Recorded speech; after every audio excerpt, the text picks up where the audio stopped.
Hey guys, tonight we're doing something bold, a little muddy, possibly fatal. We're dropping into one of the most brutal military machines in history and asking, could you survive as a soldier in Napoleon's army? Spoiler alert, you probably won't. Between dysentery, frostbite, cannonballs the size of watermelons and boots that never fit right, the odds are pretty against you.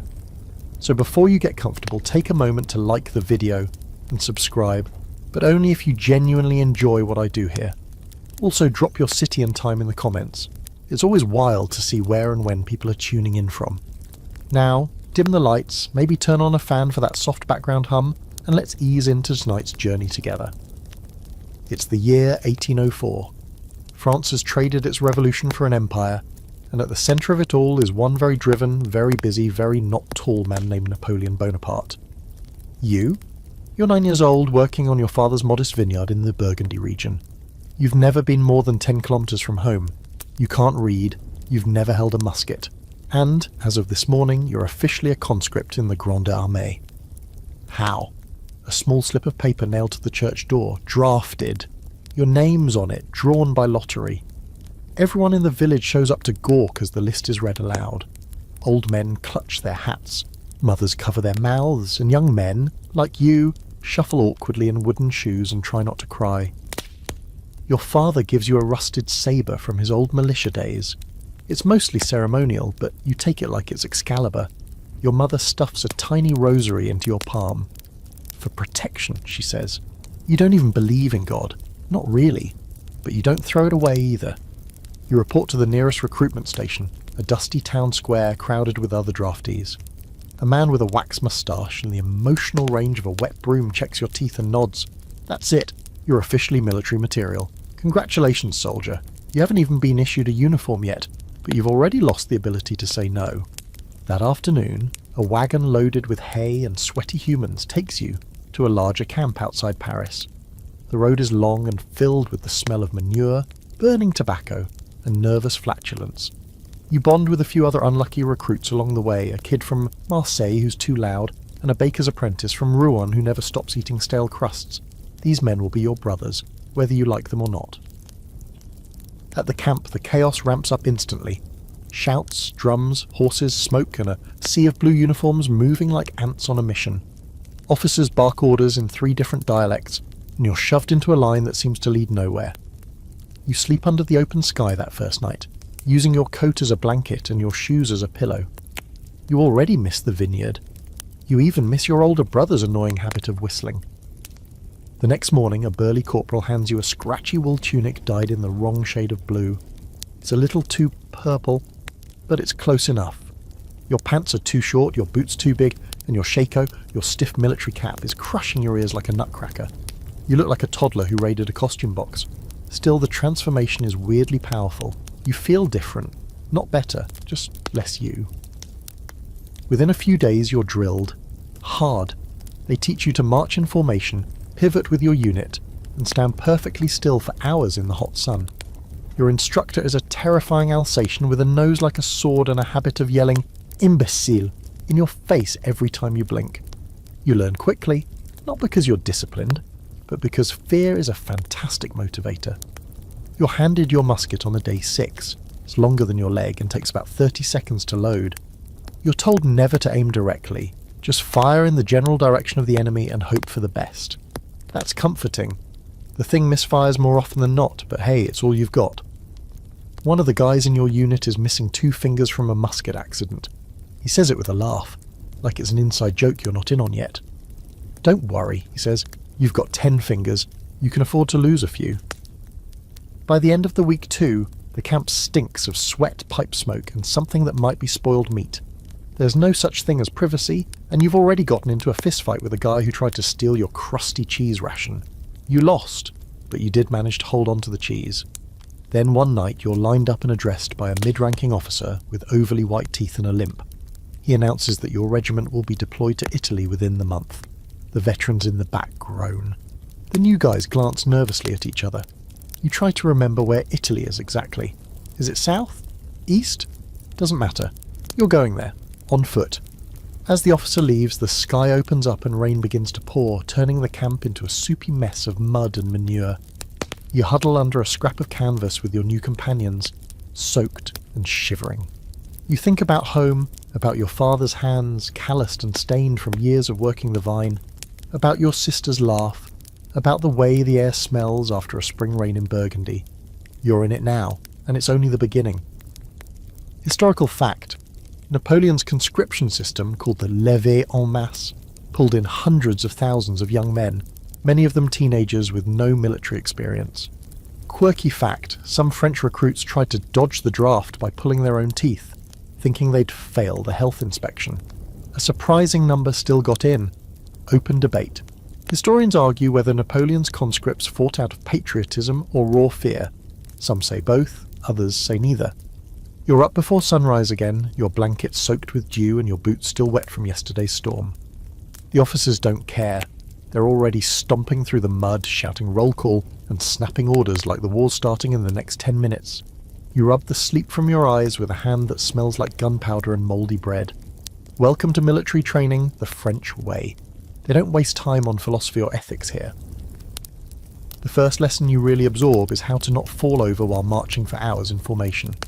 Sounds simple, it's not. The roads are jagged, your boots are half a size too big, and the guy in front of you smells like pickled onions. You march until your legs go numb and then march a bit more.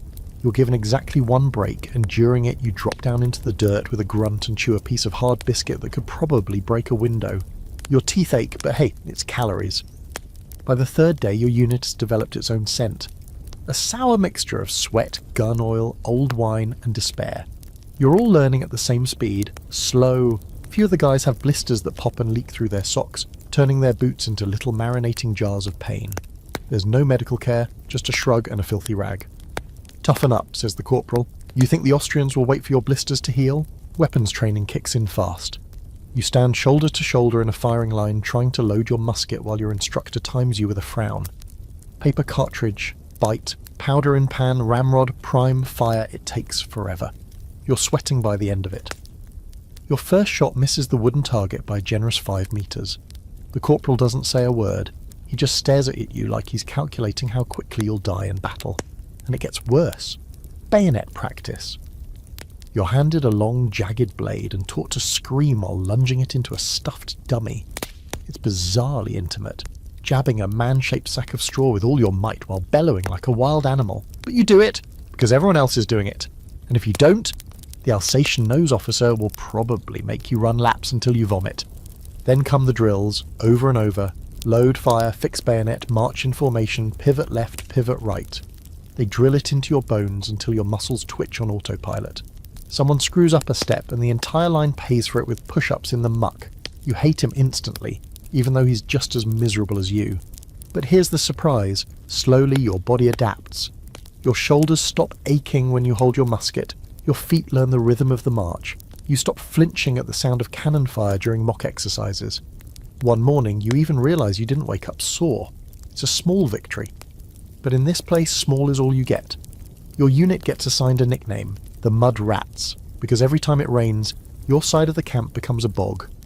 A few guys lean into it and start drawing rats on their shakos with bits of charcoal. The officers don't approve, you don't care.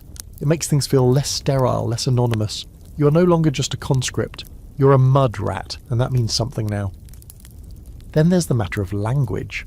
Not everyone here speaks French. Some are from deep in the countryside, speaking odd dialects or barely speaking at all. You learn to communicate through gestures, half-words and creative insults. One guy from the Pyrenees never stops singing to himself in Basque. You don't understand a word, but it is oddly comforting. You're allowed one letter home. You pay a quarter franc to a soldier scribe, a grizzled veteran with ink-stained fingers and a glass eye. He asks you what you want to say. You don't even know where to start. Tell them I'm alive, you mumble. Tell them I'll try to stay that way. He nods and begins to scratch it out in neat practiced cursive. When he's done, he gives you a copy to keep. You tuck it into your boot, close to your ankle where it won't get lost. Night brings its own flavour of misery. The cold bites, the bugs nibble, and the snoring chorus of 40 exhausted men creates a soundscape of grunts, whistles and gut-churning groans. Someone always passes gas right after lights out. It becomes tradition. No one laughs anymore. And just when you're beginning to settle into the horror of routine, they shake it up. One afternoon, the entire camp is summoned to a central field. Flags flap in the breeze, drums beat steadily, and a general with a feathered hat stands before you like some god from a storybook. He's a stand-in for the emperor, of course. Napoleon himself isn't going to show up for the mud rats. Still, it feels momentous. The general reads from a scroll listing the regiments being sent to the front lines in the coming weeks. Yours is among them. There's a collective inhale. No one speaks, but the reality settles like fog in your lungs. You're going to war. Later that evening, one of the guys tries to lighten the mood by putting a wine bottle on his head and pretending it's a shako. It works for about 30 seconds, until the corporal appears and smashes it with the flat of his sabre. No one laughs. The blood mixes with the wine in the dirt. And just like that, training is over. You're no longer a recruit. You're a soldier. You've got a musket, a uniform, and a target on your back. Time to find out what you're really made of. Historical fact: Napoleon's training methods emphasise unit cohesion and speed over marksmanship. Most soldiers couldn't hit anything beyond 50 metres. Quirky fact: many conscripts believed putting horsehair in their boots prevented blisters. It didn't. Open debate. Scholars argue whether the rapid training was effective or a death sentence. Some say it forged discipline fast. Others say it was barely controlled chaos. Your official issue uniform arrives the day before departure, and it feels like a joke played by someone who's never worn clothes in their life. The coat is wool, thick, scratchy, and dyed that iconic dark blue, but the tailoring is so bad you wonder if it was stitched by cannon fire. The cuffs are red, the trim is white, and there's just enough brass on the buttons to make you an attractive target on the battlefield. You try to make it fit. You fail. The boots are the real crime. 2 wooden-soled leather monsters, stiff as rawhide and about as comfortable as strapping bricks to your feet. The left one seems okay. The right one, though, oh, the right one hates you. It bites at your heel, squeezes your toes, and develops a special relationship with a blister that's already the size of a franc coin. You try stuffing hay inside for cushioning. That makes it worse. You briefly consider walking barefoot. That would also be worse. You make peace with the pain and limp like it's a style choice. Then there's the backpack, if you can call it that. A brown canvas sack filled with things you're required to carry but never want to use. A spare shirt, a shaving razor, a flint for your musket, a mess tin, and a ridiculously small sewing kit. Oh, and a half wheel of hard cheese that's more weapon than food. The whole pack weighs about 30 pounds, which doesn't sound like much until you try hauling it across France. Your shako, that tall black hat, is somehow both too tight and constantly falling off. It's supposed to make you look taller and more intimidating. Instead, it makes you look like an uncomfortable wedding cake. You keep pushing it back into place like it owes you money. Despite all this, there's a weird sense of pride when you finally stand in formation, fully kitted out. The uniform is a mess, but it's your mess now. You and your fellow mud rats line up in sloppy rows, eyes ahead, boots sinking into the morning mud. A band plays something martial and off-key in the background.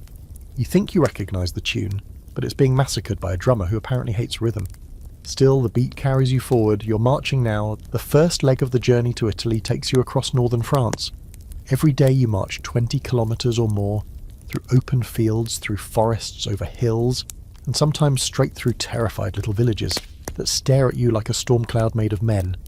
Kids run alongside you for a while. Dogs bark. Occasionally someone throws bread or fruit and there's a mad scramble to catch it. You miss, of course. The boots chafe so badly that by day 3 you're walking with 2 wads of cloth stuffed between your toes. Doesn't help much. You try not to think about your feet, but they dominate your every waking moment. You're not a soldier, you're a blister delivery system. At night the regiment camps wherever it can. Sometimes it's a meadow, sometimes a barn, once the muddy bank of a river you can't name. You sleep wherever you collapse. One evening you lay down on a tree root and decide not to move because the effort is too much. That's the night you learn to sleep through pain. Food rations become increasingly creative. You start the week with salted beef, rock-hard bread, and a dried pea soup that tastes like regret. By day 5 you're fighting over boiled onions and horse meat. Someone trades a full coin for a crust of bread. You think he overpaid, but then again, you're chewing tree bark for texture at this point. One day, a rumour spreads through the ranks that the Emperor himself has arrived to inspect a nearby division. Everyone straightens up. You shave with freezing river water using a cracked mirror shard. You brush dirt off your uniform and polish your boots with the inside of your coat. But Napoleon never comes. Not even close. Still, the idea that he might be nearby keeps everyone weirdly motivated. Or terrified. Or both. Blisters aside, there are moments, just flashes, where the camaraderie makes it feel like you belong to something. During one long march, a guy starts singing a bawdy tavern song, and before you know it, 30 grizzled voices are belting out the chorus, off-key and full of gusto. You don't know all the words, but you sing anyway. It's stupid. It's fun. It almost feels like joy. And then it rains again. A torrential, no-joke kind of storm that turns the dirt path into chocolate pudding. Your boots suction with every step, your pack sags with water weight, and the wind cuts through your soaked wool like 1,000 tiny knives. Someone loses a boot entirely. Another guy slips face first and doesn't get up for a solid minute. You laugh. Then you fall too. No one helps. You all just roll in misery together, like pigs in Napoleon's army. The worst part? The smell. Oh, the smell. Wet wool, mildew, sweat, smoke, and something vaguely sour that might be feet or might be despair. There's no way to clean anything properly. You try drying your socks by the fire and accidentally scorch them. You wear them anyway, because the alternative is even worse. Some nights, huddled by a dwindling fire, you hear veterans whispering. They talk about battles past, Marengo, Austerlitz, They speak of cavalry charges and cannon fire, of whole platoons disappearing in seconds. You pretend to sleep but listen carefully, heart racing. You're heading toward that. Toward war. Real war. You're not really ready. No one ever is. And then comes the moment you've been low-key dreading. The inspection. A moustached colonel with a spyglass gaze walks down the line, eyeing every man. He stops in front of you. Your uniform is rumpled. Your boots are cracked. Your face is sunburned and streaked with soot. He raises an eyebrow. "Name?" he barks. You tell him. "Ever fired in anger?" You shake your head. He stares a moment longer, then mutters, "You will," and walks on. You don't sleep much that night. Historical fact. French soldiers were often issued uniforms of mismatched colours and materials due to inconsistent supply chains. Style took a backseat to survival. Quirky fact. Some soldiers wore their boots on the opposite feet to even out the wear. It mostly just caused blisters in new places. Open debate. Some historians argue the poor quality of uniforms was a major contributor to early desertions. Others say the misery forged tighter unit loyalty. The longer you march, the more you start to understand something fundamental.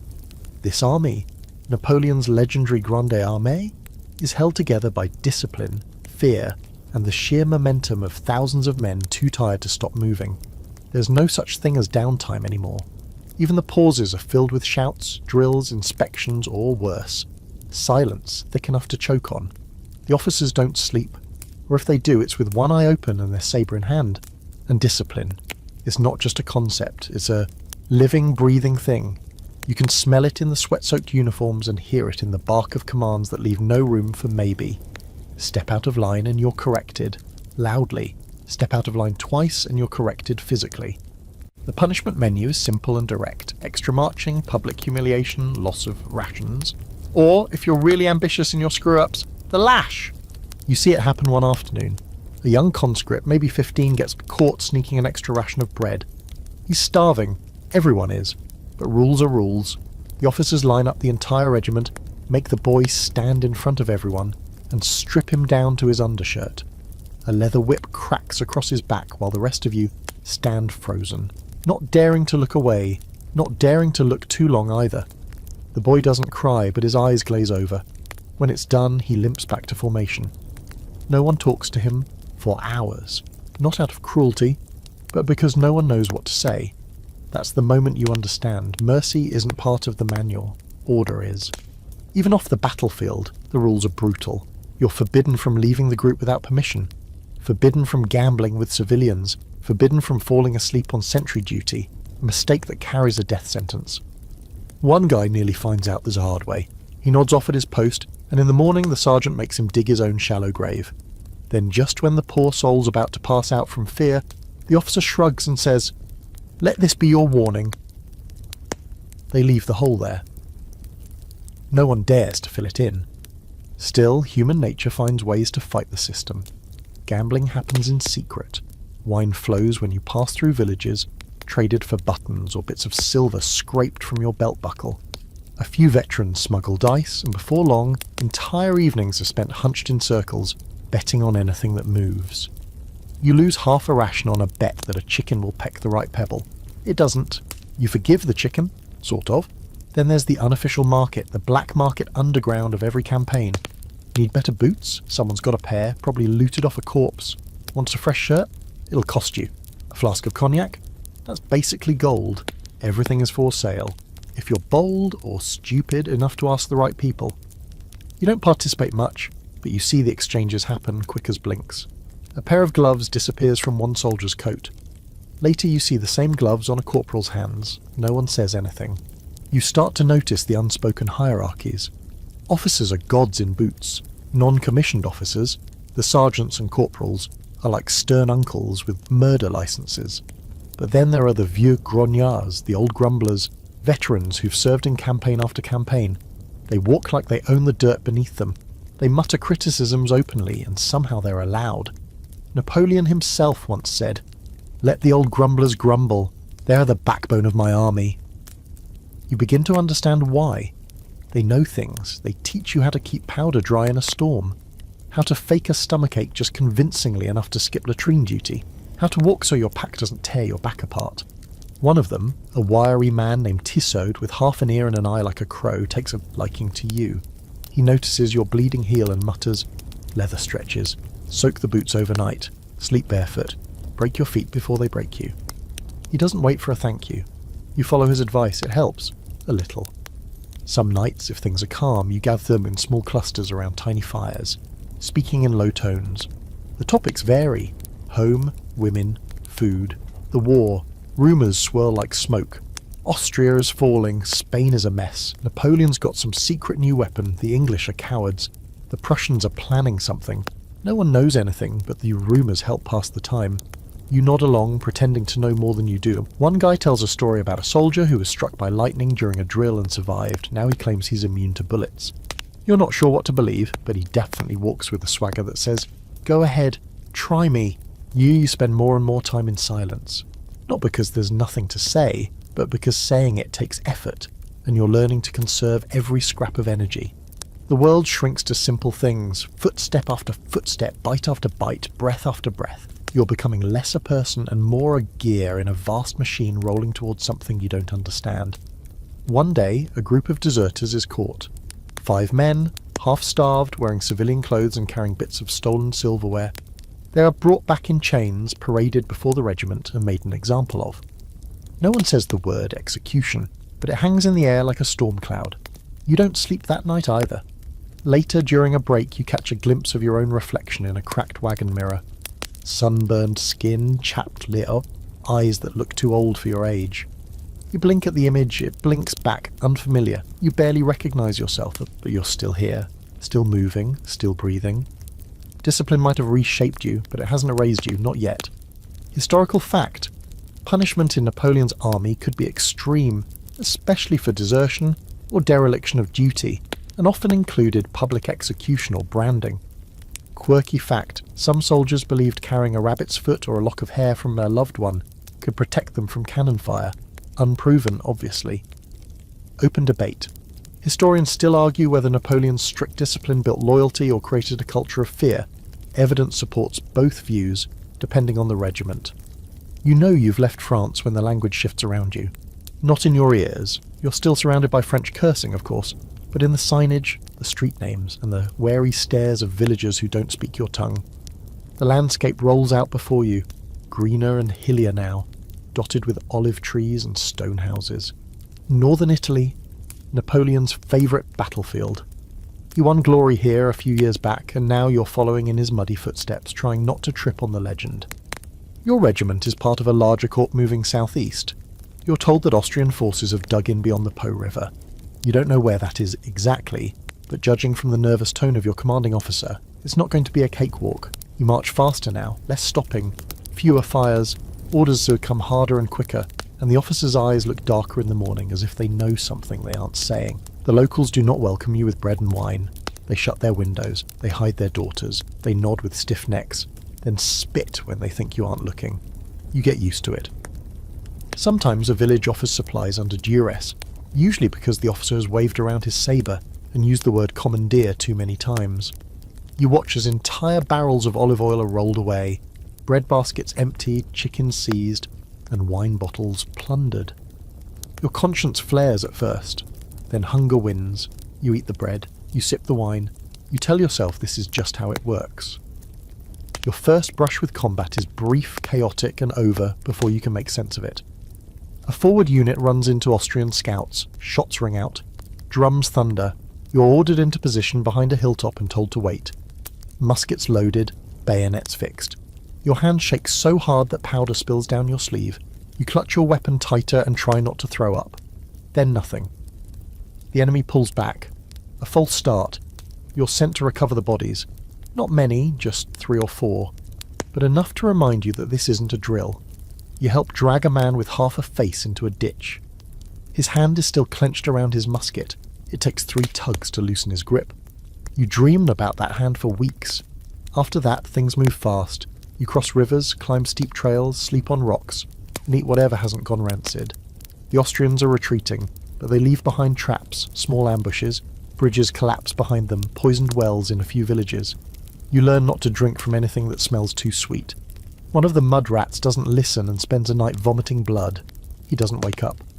You get used to the boom of distant artillery, the thunder of cavalry charges echoing from across hills, and the occasional whiff of smoke from a farmhouse that's mysteriously on fire. The war is always happening, just sometimes a little farther away. And then comes your first real battle. It's dawn and you're freezing in a shallow trench carved into a grassy field. Ahead, the fog is thick and low, clinging to the earth like a blanket pulled over a corpse. Your sergeant paces behind the line, muttering orders and threats with equal volume. Someone sneezes. He's immediately punched in the arm. Silence matters right now. Drums start beating from somewhere behind the fog. You hear shouts, then the sound of boots sloshing through wet grass. The Austrians are coming. Your officer signals, raise muskets. You lift your weapon, the barrel shaking despite your best effort to stay calm. You stare into the mist, eyes squinting, waiting for something, anything. And then they appear, like ghosts.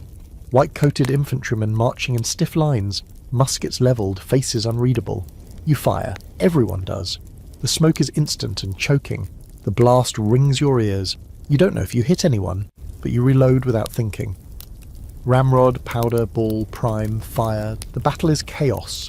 The formations disintegrate within minutes. Screams, gunfire, and the deep rolling thunder of cannons become your entire world. Men fall around you. Some cry out, some don't. You slip in the blood-soaked mud, slam your shoulder into a fallen tree, and nearly drop your musket. When your unit is ordered to fix bayonets and charge, you hesitate. Just for a second. Then Tissot, the veteran, screams at you. Move, damn you! You do. Bayonet fighting is nothing like practice. It's not clean. It's not fast. You stab, then you stab again. You see someone's eyes go wide, then glassy. You get shoved, your face dragged through mud and grass. You lose your hat. You find someone else's. You put it on. That becomes normal. By the time the Austrians pull back, the field is a shredded, smoky mess. The sun breaks through at noon, casting golden light over a scene that looks like a nightmare painted in oils. Bodies are everywhere, some whole, some not.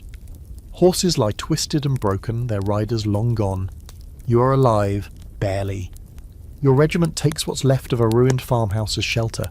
You sit in a corner, clutching your musket like a security blanket, staring at your blood-streaked hands. You're not sure whose blood it is. You don't want to know. Later, the officers do the rounds. You expect praise, or at least acknowledgement.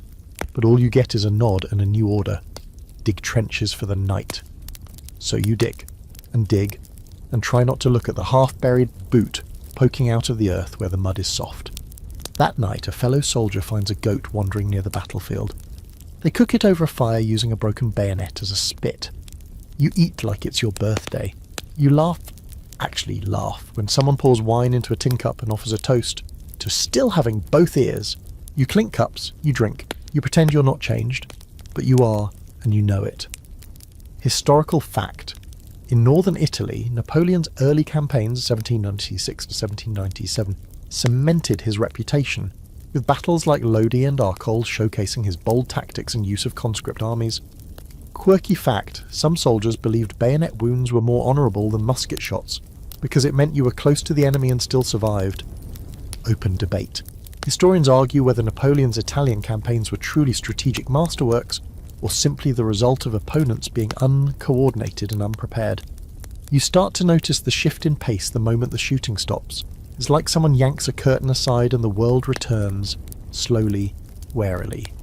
Trees regain their shapes, birds dare to chirp again, your heartbeat softens to something manageable, and you remember that you haven't slept in 2 days or changed your socks in 4. That's camp life, the quiet between storms, the stretch of half normalcy when you're not actively being shot at or screamed at. But don't get too comfortable. Camp is its own kind of battle. Your unit sets up near a lazy bend in the river, a muddy clearing with just enough space to pitch tents, if you even have one. Most of you don't. The tent is your coat if it isn't soaked, draped over a stick and tied to your musket. You settle in near the edge with a few other mudrats. The goat from yesterday didn't last long, so now the main concern is food. You stare at your rations, dried peas, a hunk of hard bread, and something the cook insists is salted pork. It smells like regret. Water's another issue. There's a river, sure, but everyone knows better than to drink directly from it. You boil it if you can, you don't mostly. You tell yourself you've built immunity, you haven't. Within days, half the regiment is battling something awful. Stomach cramps, fevers, liquids pouring out of places liquids shouldn't pour, dysentery, the soldier's curse. You learn to dig trenches not just for battle, but for other needs. You stop sitting too close to anyone who coughs, and yet somehow camp also feels almost human. A broken kind of community forms. You carve your initials into your musket stock. Someone else braids a strip of cloth into his bayonet hilt, says it's for luck. You spend your downtime cleaning your gear, not out of love, but because it's better than staring into the dirt. You even get your first shave in over a week. It hurts like hell, but you feel slightly less like a walking corpse afterward. There's music too. Someone has a fiddle, another guy beats rhythms on a battered drum with spoons, and there's always singing. Soldiers know a million songs, some joyful, some crude, some oddly tender. One night a guy named Renaud sings a lullaby he says his mother used to hum. The whole camp goes quiet. For 3 minutes there is no war, just that voice soft and a little cracked, curling through the smoke like a lullaby for ghosts. You're not supposed to drink, but you do. Everyone does. There's a bottle of something grape-based that's been passed through so many hands it smells like breath more than wine. You sip anyway. Your head swims. Someone starts talking about what they'll do after the war. One guy wants to open a bakery. Another wants to raise pigs. You say you'll go back to the vineyard, but even as you say it, you feel the lie sitting heavy in your gut. That boy, the vineyard boy, he doesn't exist anymore. You see it in others too. The 1,000-yard stares, the way laughter always seems a little too loud or a little too forced. You catch one guy digging a trench and crying quietly. No one says a word. We all get it, Jit. Camp is where you write letters, if you can. You're not great with words, but you ask Tissot to help you scribble one to your mother. Tell her I'm fine, you say.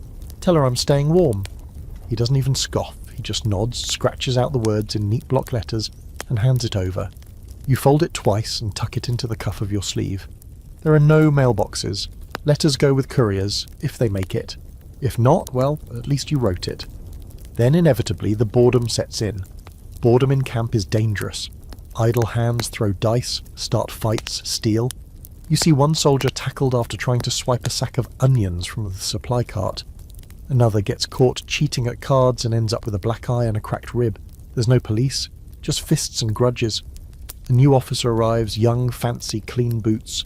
He brings rules, curfews, mandatory drills, morale plummets.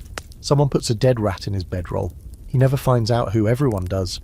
Campfire stories start circulating. Some are pure fiction. Tales of soldiers who single-handedly wiped out whole Austrian squads, or of magical bullets that only kill cowards. But some might be true. Like the one about a French courier who got lost in the Alps and lived by eating his own boots, only to be picked up by Cossacks, who let him go because they were so impressed by his word. You want to doubt it. But then again, you've seen stranger things. Then there's the time a mule kicks a general right in the chest while he's giving a speech, drops him flat, Everyone tries not to laugh. You fail spectacularly. The general doesn't die, thankfully, but he does walk with a limp after that, and no one ever stands behind the mules again. You pick up small survival tricks in camp. Always dry your powder pouch before bed. Never leave your boots outside your reach. Hide a sliver of soap in your belt. Don't eat anything you didn't see cooked over a fire. And always check your blanket for rats. You don't want to know how you learned that last one. Every day more supplies arrive, and with them more recruits, green, nervous, wide-eyed boys who look exactly like you did a month ago. They ask questions. What's it like in a real battle? You want to tell them. You don't. Instead, you just say, don't fall behind, don't trust your boots, don't eat the soup. They nod solemnly, not knowing you've given them the best advice they'll get all week. One morning you wake up to the sound of drums, orders are shouted, boots hit the dirt, camp is breaking. Just like that, rest is over. You roll up your kit, sling your musket over your shoulder and fall into line, back to marching, back to war. You take one last look at the camp before you leave. Smoke curling into a grey sky, broken carts, forgotten scraps of food, a torn glove hanging from a low tree branch like a flag of surrender. You exhale, shake the stiffness from your legs, and start walking. Again. Historical fact. Disease and poor sanitation killed more soldiers than battle in Napoleonic warfare. Dysentery, typhus, and cholera ran rampant in poorly maintained camps. Quirky fact. French troops often nicknamed their lice and fleas, treating them like annoying but inevitable camp roommates. Open debate. Historians disagree whether the downtime between battles helped or harmed morale. Some say it restored mental strength, others that it deepened trauma. There's a rhythm to military life you never noticed before, the rise and fall of noise, the shuffle of boots, the sudden blast of orders like thunder from a cloudless sky. And in this rhythm you're handed something new, your musket, not just as a prop or punishment, but as an extension of your body. Today, finally, they're going to teach you how to use it properly. The Charleville musket weighs nearly 10 pounds and feels like hauling a crooked fence post around. It's flintlock, old tech even by Napoleonic standards, and impressively unreliable. Still, it's what every infantryman carries, and you're going to learn it whether you like it or not. They start with loading drills, bite the cartridge, pour the powder, ram the ball, prime the pan, fire, do it again and again and again. You realise quickly that you're not being trained to aim, you're being trained to reload fast, speed over accuracy. No one's expecting sharpshooters. You're just one part of a wall of fire, a line of 30 men all letting loose at once in a thunderous volley. That volley is your real weapon. Precision? That's for dreamers. After a few hours, your jaw aches from biting into paper cartridges. The powder stings your tongue, a mix of sulphur and saltpeter that leaves your mouth dry and your lips blackened. You start to get the motions down, though your fingers fumble when the officer watches too closely. Once, your flint doesn't spark. You try again. Nothing. Third time, finally, a puff of smoke and a weak crack. Everyone cheers like you just gave birth. Then comes target practice. They line up straw dummies across a field and tell you to aim for centre mass. Don't try to be a hero, the sergeant says. Just hit the general vicinity of human. You fire. The recoil slams your shoulder, and your shot sails wide, missing everything. You reload, fire again, miss. The guy next to you hits the dummy in the groin. Everyone applauds like you won a medal. Eventually you hit your mark, not the centre, somewhere near the knee, but it counts. The sergeant grunts in vague approval. Your shoulder is bruised, your ears are ringing, and your mouth still tastes like ash, but you feel something strange. Pride. You're terrible at this, but you're improving, and that means something. You move on to bayonet drills. This is your true weapon, says the instructor, holding up the gleaming, foot-long blade like a relic. The musket scares them, the bayonet kills them. Then you spend the next 2 hours stabbing sacks of sand and straw until your arms burn and your fingers blister. You learn to lunge and twist, to thrust upward under a ribcage, to use the butt of your musket like a club when the blade gets stuck. It's horrifying, messy stuff. Up close, war isn't heroic. It's breath and blood and panic. Still, you learn. Because what's the alternative? They introduce you to the fire-by-rank manoeuvre next. Your unit forms 3 rows. Front kneels, second crouches, third stands. Fire in order, then reload while the others shoot over you. It looks impressive when done right. You mess it up several times, the timing's weird, the smoke is blinding, and you nearly drop your musket trying to reload too fast. The officer shouts something involving your intelligence and a donkey. You don't take it personally. You also get a crash course in artillery, not operating it, just surviving it. You learn how to spot the telltale shimmer of heat before a cannon fires, how to identify the sound of a whistling ball versus a shell, and what to do when you hear it. Hit the ground, stay low, don't move. Of course, by the time you hear it, it's usually already too late. But they don't say that part out loud. One older sergeant walks with a limp and has a nasty gouge above his left eyebrow. He tells you he got it from a musket that exploded in his hands. Too much powder, he says. Blew the barrel out like a muskrat stuffed with fireworks. You take that warning to heart. You start measuring powder with extra care just in case your death doesn't need to be that theatrical.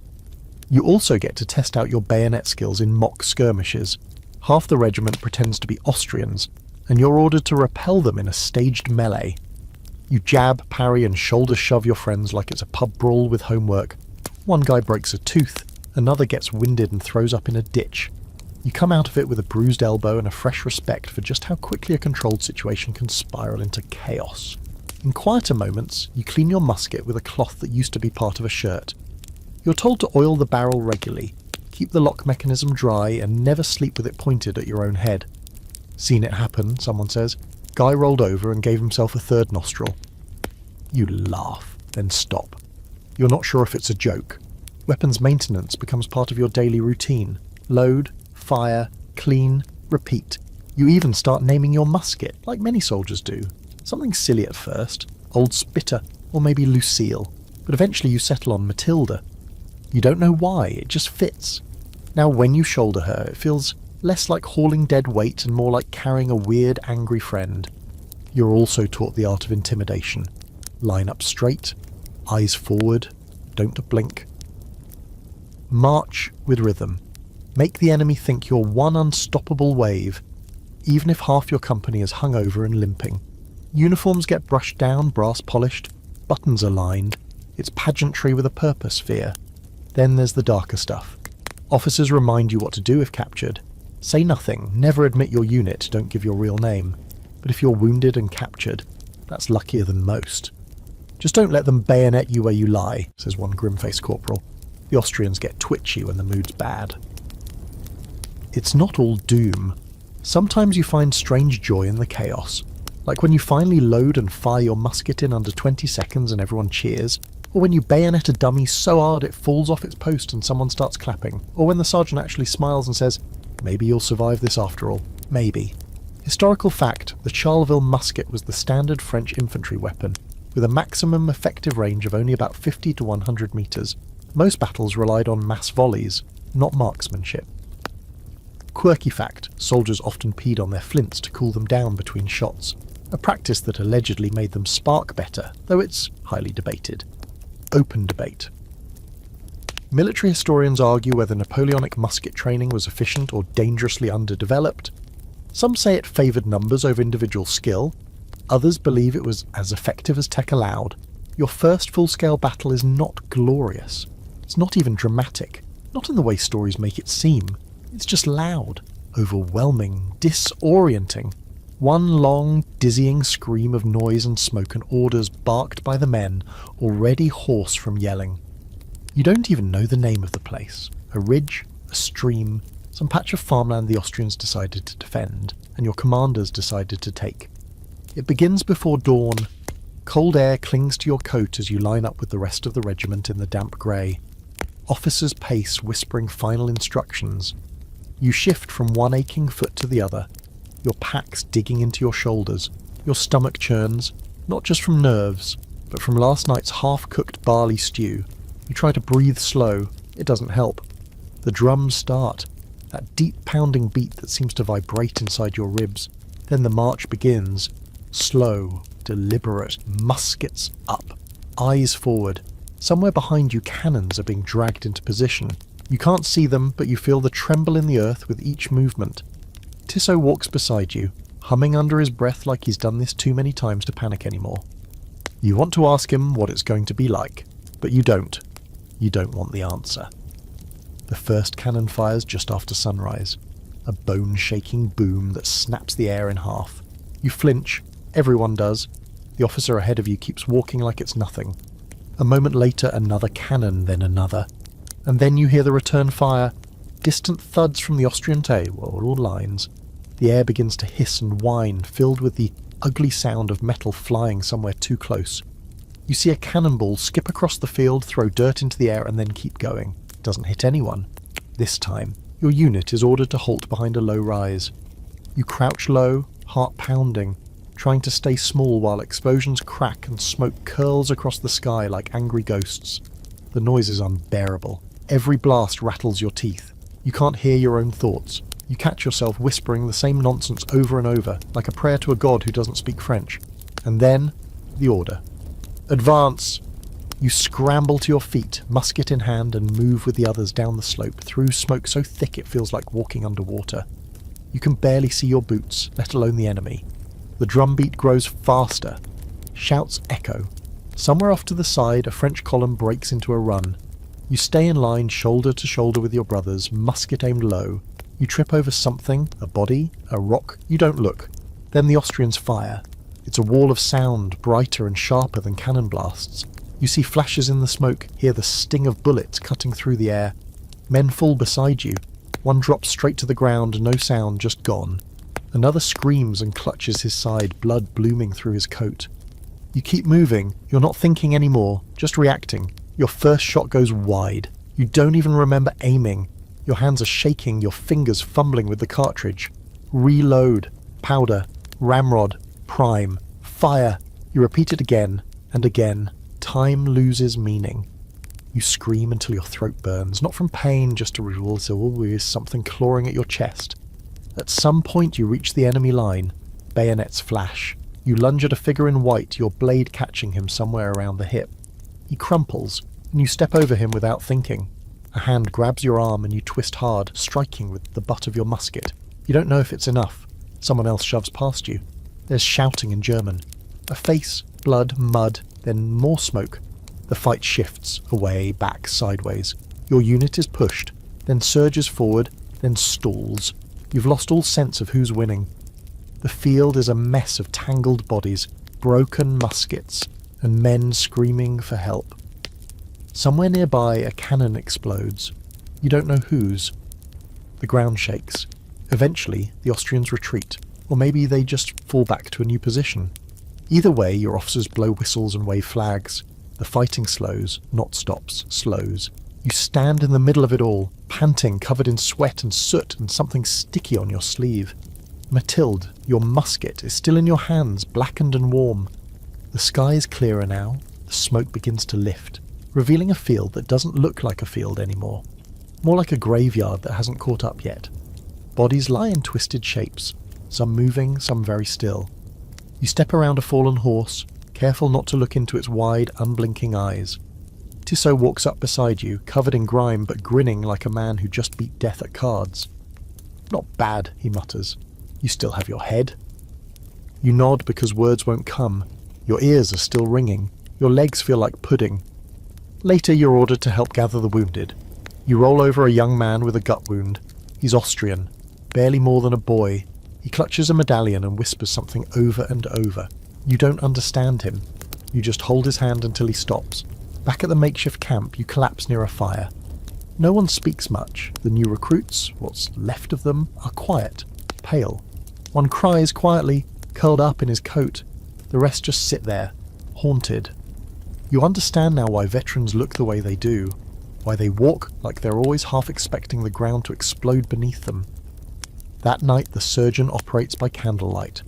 There's no anesthesia, just brandy and screams. You try to sleep, but the sounds seep into your dreams, wrapping around your thoughts like vines. In the morning the sun rises, bright and indifferent. You're alive. That's the only headline that matters. Historical fact. Most Napoleonic battles were fought in lines and columns with volleys of musket fire followed by bayonet charges.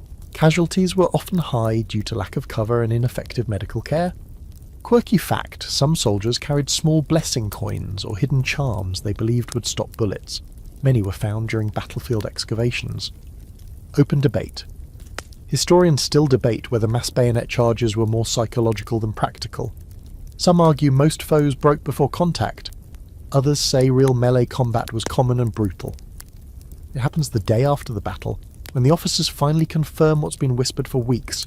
Napoleon himself is coming, the Emperor, the little corporal, the man whose name is muttered like a spell, or a curse depending on who's saying it.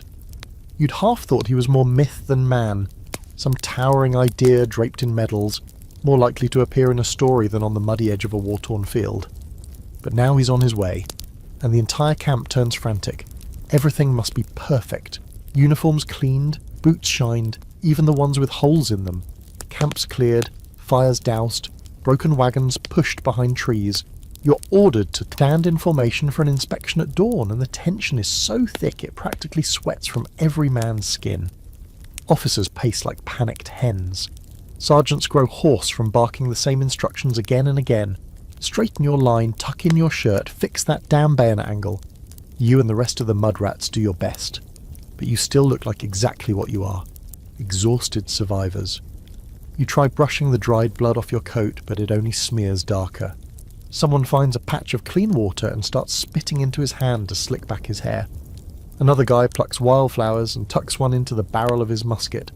No one stops him. Maybe Napoleon likes wildflowers. Who knows? Then, just past sunrise, the camp goes quiet. A dust cloud appears on the road. Drums roll, trumpets blare. And then, there he is, Napoleon Bonaparte. He rides a white horse. Of course he does. Looking like he stepped out of a painting. His coat is deep green, the collar high, gold braid glinting in the sunlight. His hat, the famous bicorn, is cocked forward. He's not tall, that part is true, but his presence, it's enormous. Everyone straightens a little more.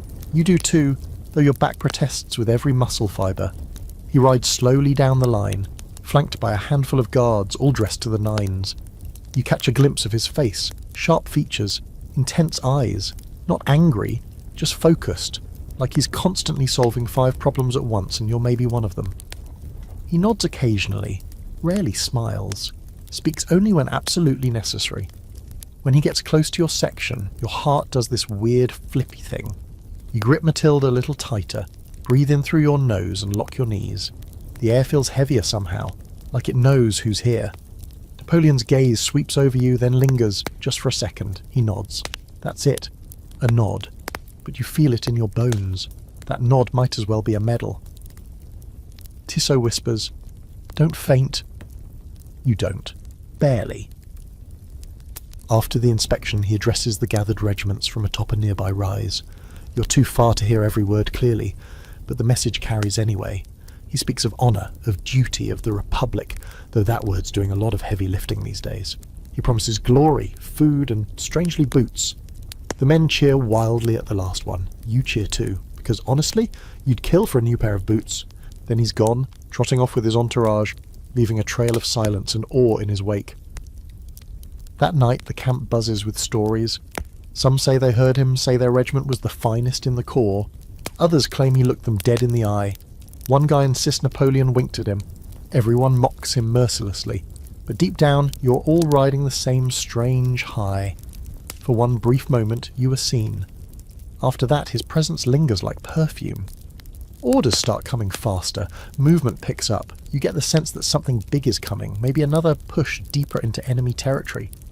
The Emperor doesn't show up for just anything. He's like thunder. You only hear it when the storm's about to break. You learn more about him over the next few days. Not just the myths, but the man. Officers talk in hushed tones about his sleep habits. Up all hours, writing orders by candlelight. He eats little, prefers simple meals, and despises incompetence. He remembers names, entire regiments by heart. He can read a map and predict an army's movements like he's already lived the battle. They also say he's superstitious, that he won't wear green on campaign days, avoids certain numbers, and carries a lucky charm. Maybe a locket from Josephine, maybe something stranger. Depends on who you ask. Not all the stories are flattering. Some whisper he pushes men too hard, burns through lives like musket powder. That he treats conscripts like chess pieces and expects them not to question why. One officer claims Napoleon once told a general, "Soldiers don't think, they march." You wonder if that's true. You hope it's not. Then again, there's no denying his brilliance. Every battle you hear about, the manoeuvres, the feints, the way he splits enemy lines like he's slicing bread, it all points to a mind that sees the world differently. You don't know much about politics or strategy. but even you can tell this man is playing a larger game. One afternoon you get pulled into supply detail and find yourself near the headquarters tent, a flurry of activity buzzing around it. Officers come and go, messengers on horseback dart in and out. You spot the edge of his hat through the flap once, see the tip of his boot tapping the ground in rhythm.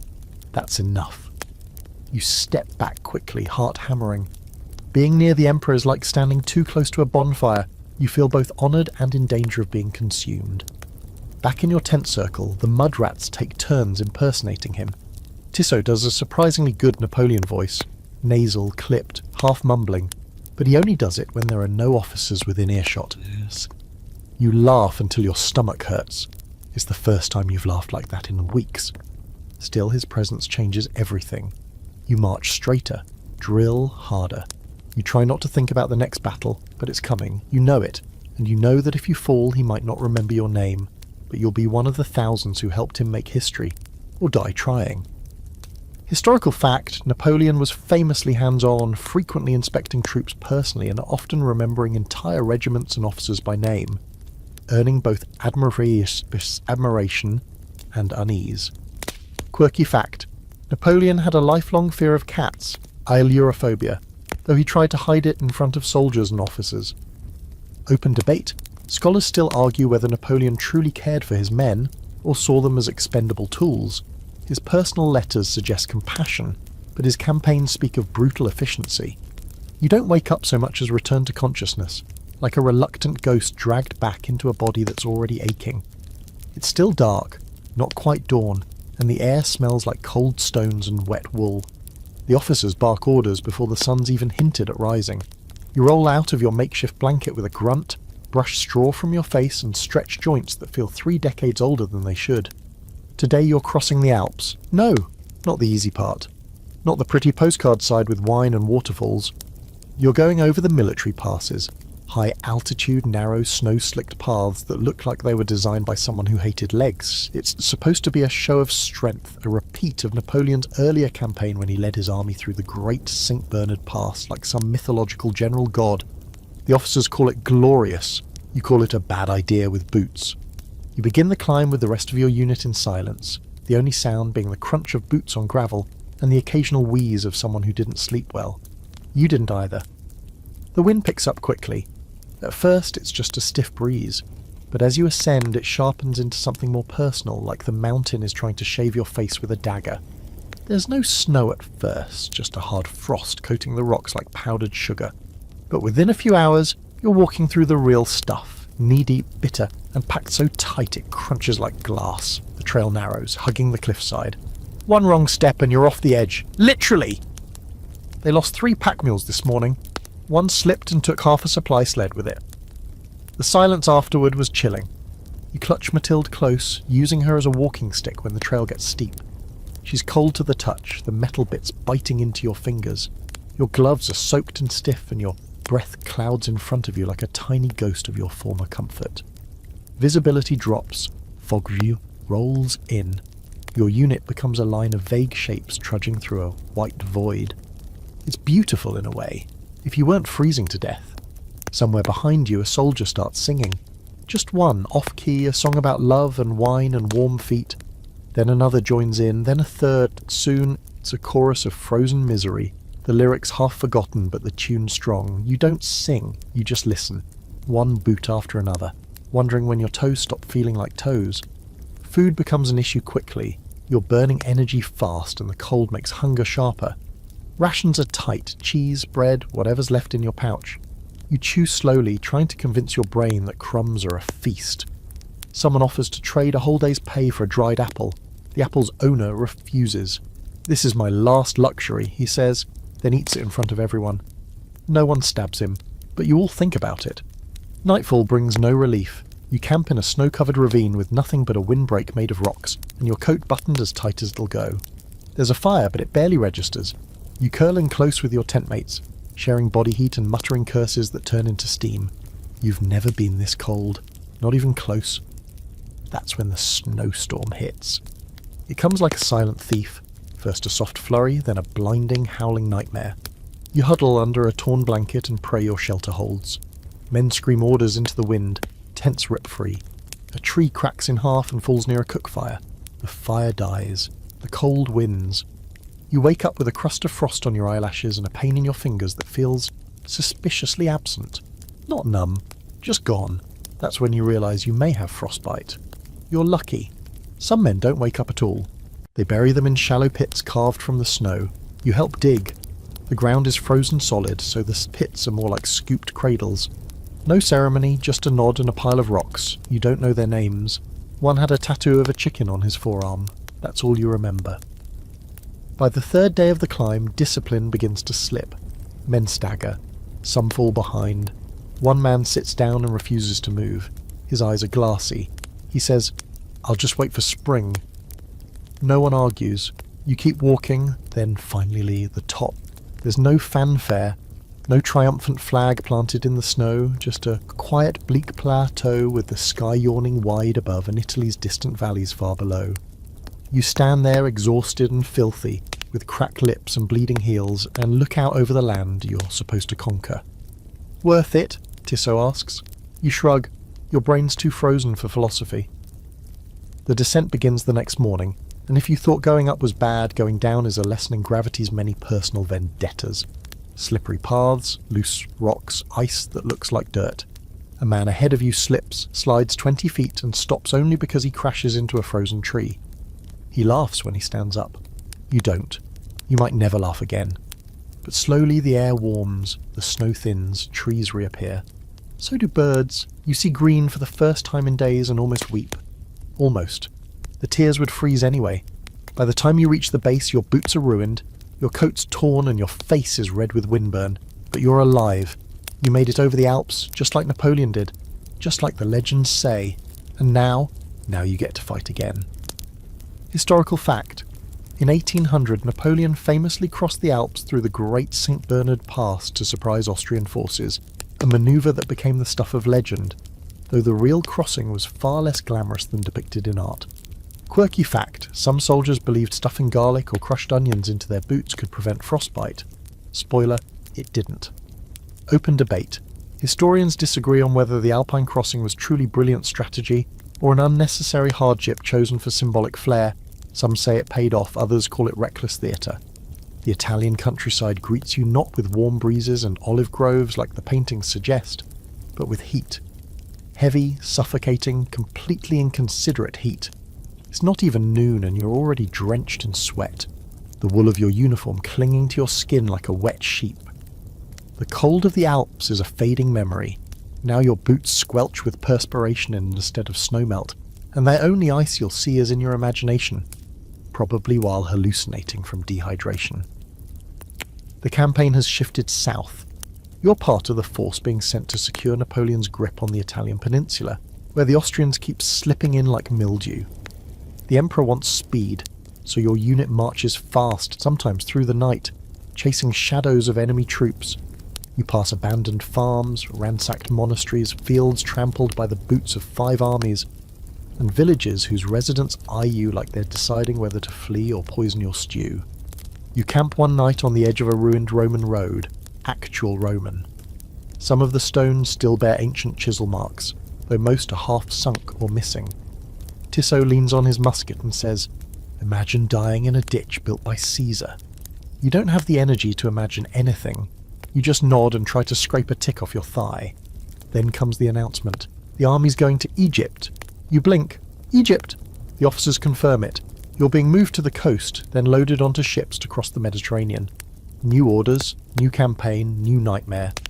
You've barely had time to understand Italy and now you're being dragged across the sea to chase glory in the land of pyramids, sand and, allegedly, mummies. The march to the port is brutal. The heat gets worse. Water becomes a daily obsession. Every stream is suspect, every barrel guarded. You fill your canteen with brownish liquid that tastes like old pennies, but you drink it anyway. Better nausea than dry lips and cracked tongue. At the coast, you see the Mediterranean for the first time. It's beautiful in a distant, untouchable way, blue as a painted tile and glittering with sunlight. The ships bob in the harbour like tired horses. You half expect them to be majestic. They're not. They smell like salt sweat and wood rot. You're herded aboard with goats, crates, artillery and enough confusion to fuel a panic. The voyage begins with seasickness. Half the regiment turns green within the first hour. You lean over the rail and contribute to the trail of misery behind the boat. A goat watches you judgmentally. Tissot never gets sick. Stomach like cannon iron, he boasts, chewing something that's probably not food. There's no privacy on board. You sleep elbow to elbow with men who've never bathed voluntarily and now smell like salted onions. The floor is wet, the air is thick, and you start to forget what land felt like under your feet. Days blur together. Food gets weird. Hardtack and dried fish. You gnaw through it like a rat, convinced you're developing a permanent fish skin coating on the roof of your mouth. Entertainment comes in odd bursts. Dice games, fist fights. Someone starts painting caricatures on barrels with charcoal. One of them is labelled as Napoleon's mood, and just shows a thundercloud with a bicorn hat. You laugh harder than you should. Maybe the seasickness is messing with your brain. Finally, after what feels like a month but is probably just over a week, you see the Egyptian coast. It rises out of the sea like a mirage, flat, gold and dotted with strange structures in the distance. Palm trees, crumbling ruins, and yes, pyramids. They're smaller than you imagined, at least from here. But still, you're not in Burgundy anymore. Disembarking is chaos. Boats crash against sandbars, crates tip overboard, horses panic in the surf.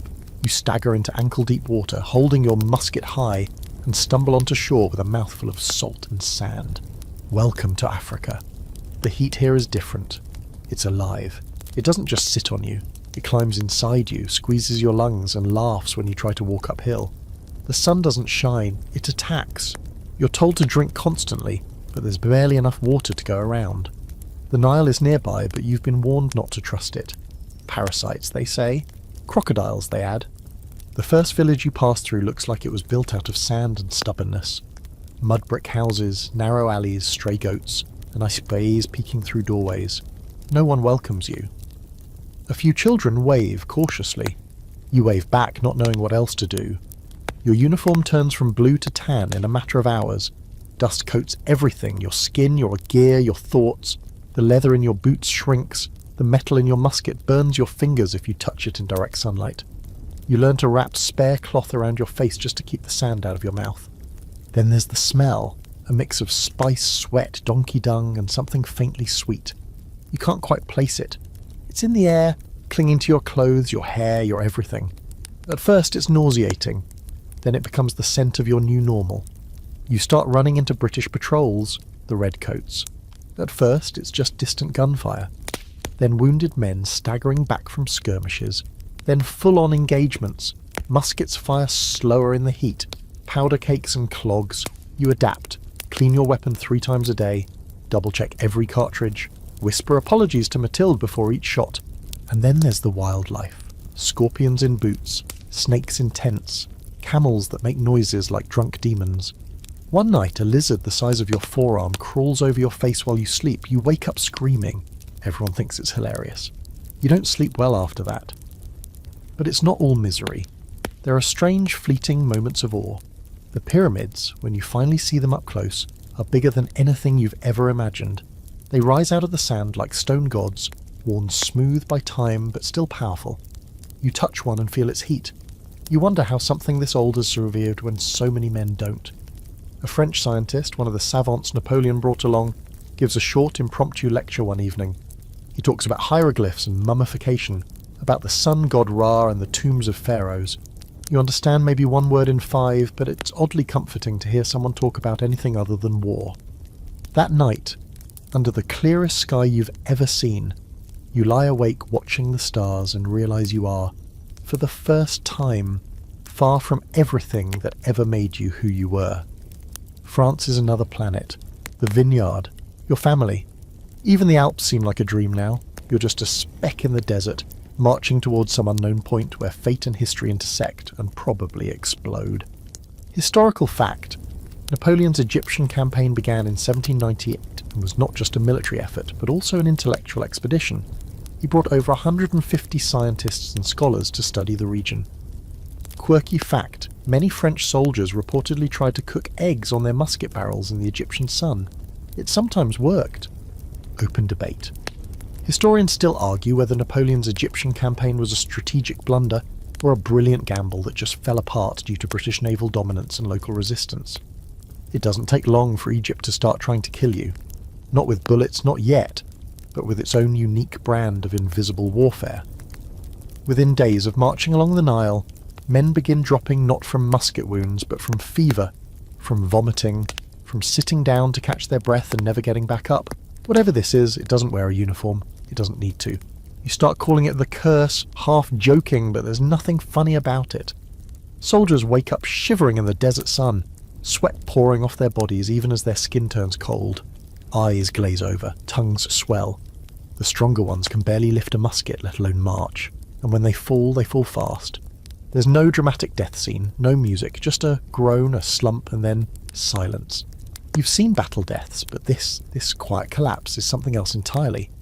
You're lucky, at first. Just minor stomach trouble. A few days of cramps and violent trips to the latrine trenches. Everyone laughs when your face goes pale at the smell. Then they stop laughing when they realise they're next. The worst part is, no one knows what causes it. You don't have the word bacteria yet. Germ theory is still a twinkle in some mad scientist's eye. The best explanations are all garbage. Bad air, says one officer. Rotten water, says another. The devil, says a guy who's stopped blinking. And then, like a gift from the gods of reason, you meet Monge. Well, not you personally. He doesn't speak to the infantry, but you're nearby when he gives one of his demonstrations to a group of officers. Gaspard Monge, mathematician, savant, and one of the Enlightenment-brained weirdos Napoleon brought along to make sense of Egypt.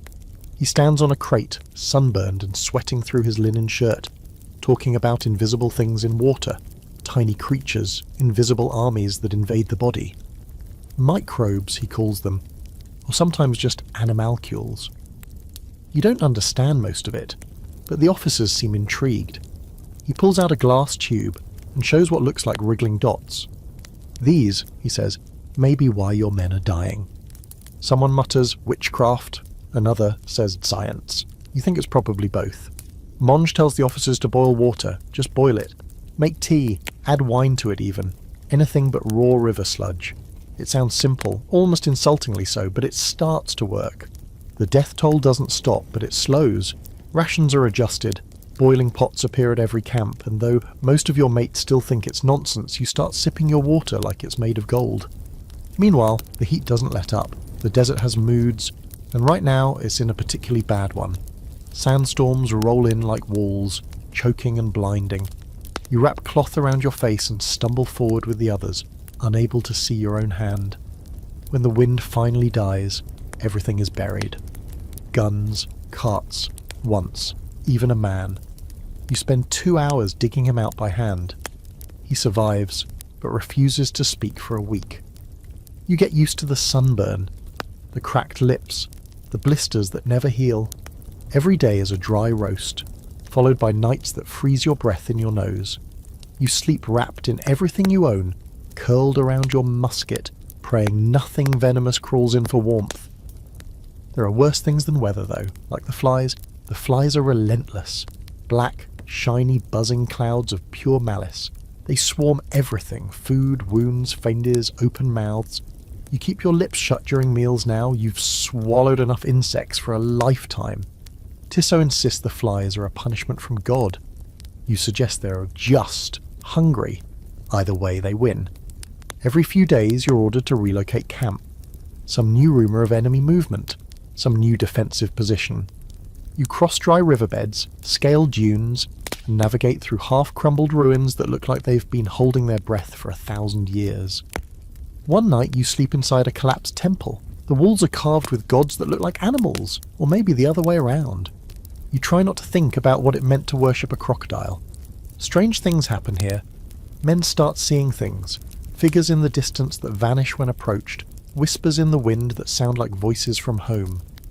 You tell yourself it's just exhaustion, dehydration, your own brain playing tricks, but then someone else hears the voices too. "Did you hear that?" says a young soldier one night. "Hear what?" "My mother." You don't respond, you just roll over, clutch your musket and count your blinks until morning. One afternoon you come across a field of human bones. Not arranged, not buried, just scattered like leaves. Some still wear scraps of cloth. Others have musket balls lodged in ribs. You don't know if they were French, Ottoman, Mamluk or local peasants. You don't ask. The officer orders a moment of silence. Then you march on. Supplies are growing thinner. Bread is now a luxury, wine a legend. You eat whatever shows up, camel jerky, roasted beans, figs that are more worm than fruit. One night someone traps a desert fox and roasts it. You take a bite. It tastes like leather soaked in smoke. You eat every scrap, and then comes the plague rumour. Someone in another regiment, possibly an officer, possibly a stable boy, has died with black boils under his arms. Suddenly everyone's whispering plague like it's a gunpowder barrel with a lit fuse. The officers deny it, of course, they always do, but the dead are buried faster, deeper, with lime and prayers. You don't know what to believe. All you know is that the man who shared your tent 2 nights ago is now a silent lump under a pile of rocks. Despite it all, you adapt. Humans always do. You walk slower. You drink carefully. You listen for the sound of snakes before sitting down. You mark the good medics. You volunteer for cooking duty just to earn first pick of the edible things. You become a scavenger. A survivor. Napoleon's war in Egypt is supposed to be a bold stroke of genius, a new theatre of conquest. But out here, in the heat and the filth and the silence of the stars, it doesn't feel like history. It feels like limbo, like you've been misplaced in the world's filing cabinet and no one knows how to retrieve you. Still, you're breathing. That's more than some can say. Historical fact, the French army suffered catastrophic losses to disease during the Egyptian campaign, far more than from combat, with estimates suggesting thousands died from dysentery, typhus and plague. Quirky fact, Napoleon brought more than 150 scholars, artists and scientists to Egypt, resulting in the Description de l'Egypte, an enormous encyclopedic work documenting the country's antiquities, animals and culture. Open debate. Historians continue to debate whether Napoleon's interest in Egyptian science and culture was genuine Enlightenment curiosity or a calculated colonialist distraction from his military failures. When the ships finally appear on the horizon, French sails fluttering against a sky gone dull with sand haze, you don't believe it at first. You think it's another mirage, another heat trick. But then the signal drums start and the officers start shouting, and a cavalry scout rides through camp so fast he nearly flattens 3 tents, and suddenly it's real. You're going home, or more accurately, you're leaving Egypt. Whether home still exists in the same shape you left it, that's up for debate. There's no celebration though, no singing, no firelight toasts, just packing, scrambling, lifting, counting, forgetting and swearing. Your regiment has been pared down by half. Some didn't survive the heat. Others didn't survive the British. A few simply disappeared, deserted into the endless gold, or lost in the haze of illness and sand. You don't talk about them. The retreat to the coast is quiet. Not solemn exactly, just quiet. Men walk in their own heads now, boots dragging through dust, eyes half-lidded. Even the horses look tired. One collapses mid-march, and no one flinches. The officer just signals for the saddle to be stripped, then leaves the carcass to the vultures. Practicality has replaced grief in your collective vocabulary. Napoleon, of course, is long gone. He left Egypt months ago, secretly, by ship under the cover of darkness and diplomacy. Didn't even tell the whole command structure until he was halfway across the sea. Some call it abandonment, others call it genius. You're too tired to care what it's called. All you know is that he's not here, and you still are. By the time you reach the harbour, it's chaos. Crates stacked high, cannon barrels lying like giant sleeping worms, sailors screaming in 6 languages, and carts crashing into each other in a mad tangle of ropes, mules, and screaming sergeants. You're shoved aboard one of the smaller ships, wedged into the hold with sacks of grain and crates labelled medical, that almost certainly contain nothing useful. The voyage back to Europe is worse than the one out. The sea is angry now, swollen with storms, and the ship rocks with every gust like it's trying to buck you off. You cling to a beam, half delirious with nausea, wondering if this is the part where you die not by bullet or disease, but by bad carpentry and poor navigation. You pass out once, wake up in a puddle of seawater, and find Tissot gently slapping your cheek. If you're going to die, he says, try not to do it next to the biscuit rations. You nod weakly. Dignity left you 2 countries ago. When the ship finally limps into port somewhere along the southern French coast, you're not even told exactly where, You smell land before you see it. It's earthy, real, green in a way Egypt never was. You step off the gangplank with legs like wet noodles and kiss the dirt, much to everyone's amusement. You don't care. You'd kiss a goat if it meant never eating sand again. But France has changed. The streets are full of posters, all bearing Napoleon's Pimstals. His return from Egypt wasn't just a homecoming, it was a takeover. The government, the laws, the balance of power, it's all different now. He's not just the general anymore, he's first consul, soon to be emperor if the rumours are true. There's talk of reforms, of peace treaties, of purges, the revolution you were once told you were defending, that thing with liberty and fraternity and all those songs. It's a museum exhibit now, and you try to process it, but your stomach interrupts you. Food first, then philosophy. You're issued a small pay voucher and told to report to a barracks further north. On the way, you pass villages that look at you strangely, like you're not quite one of them anymore. And you're not. Your uniform's sun-bleached. Your face is carved by wind and war. You smell of sweat, salt, and camel hair. You don't belong here. Not really. Still, France has some comforts. Real bread, trees with leaves, rain that doesn't try to kill you. You sit under a chestnut tree one evening and feel the first drops of a summer storm. They hit your skin and you almost cry. Not because it's dramatic, just because it's soft. You'd forgotten what soft could feel like. The barracks are more crowded than before. New recruits pour in every day. Some of them are children, barely 16. They look at you like you're a legend. You don't feel like one. You feel like a cracked piece of clay that somehow hasn't crumbled yet. You're given a new coat. Your boots are replaced. Your gear is cleaned. You still carry Matilda. The others switch muskets without a thought. But not you. Yours has been through too much. You even whisper to her as you oil the barrel. You tell her, it's not over yet, because you can feel it coming. Europe's not quiet. Austria's licking its wounds. Britain's still furious. And Prussia's got its eye twitching again. There's news of uprisings in Germany. Whispers of revolution in Spain. And France? France is gearing up for something big. You can feel it in the way the officers bark, in the way maps are spread like battle scars across command tables, in the way Napoleon's name is suddenly spoken like a weather forecast. Napoleon is moving east. You have a choice now, sort of. Re-enlist and you'll be promoted. You're a veteran now. Respected, scarred in the right ways. Or take your tiny payout and try to live a civilian life. Try to go back to the vineyard. Try to pretend you're still the boy who left with calloused hands and a wooden sabre. You sit with the decision for a few days. You drink wine that doesn't taste like sand. You listen to birds that aren't vultures. And one morning you walk out into the field behind the barracks and try to imagine yourself harvesting grapes again. You can't. The war has marked you, carved its initials into your ribs. You see it every time you close your eyes. Egypt, Italy, the Alps, the boat, the fires, the friends buried in places that don't even have names. You're part of it now, and it somehow is part of you. So you sign the paper, re-enlistment. You're going back. Historical fact. After abandoning the Egyptian campaign, Napoleon returned to France and seized power in a coup in 1799, becoming first consul before later crowning himself emperor in 1804. Quirky fact, many French veterans of Egypt returned with pets, monkeys, parrots, even desert foxes, although few of them survived the voyage home. Open debate. Historians continue to debate whether Napoleon's departure from Egypt was a necessary move to save France or a betrayal of the soldiers he left behind. Some saw it as abandonment, others as leadership in crisis. The orders come through in early spring. You're being redeployed east toward the Russian border. Not today, not tomorrow, but soon enough that the officers begin measuring boots again and quartermasters start shouting at wagons.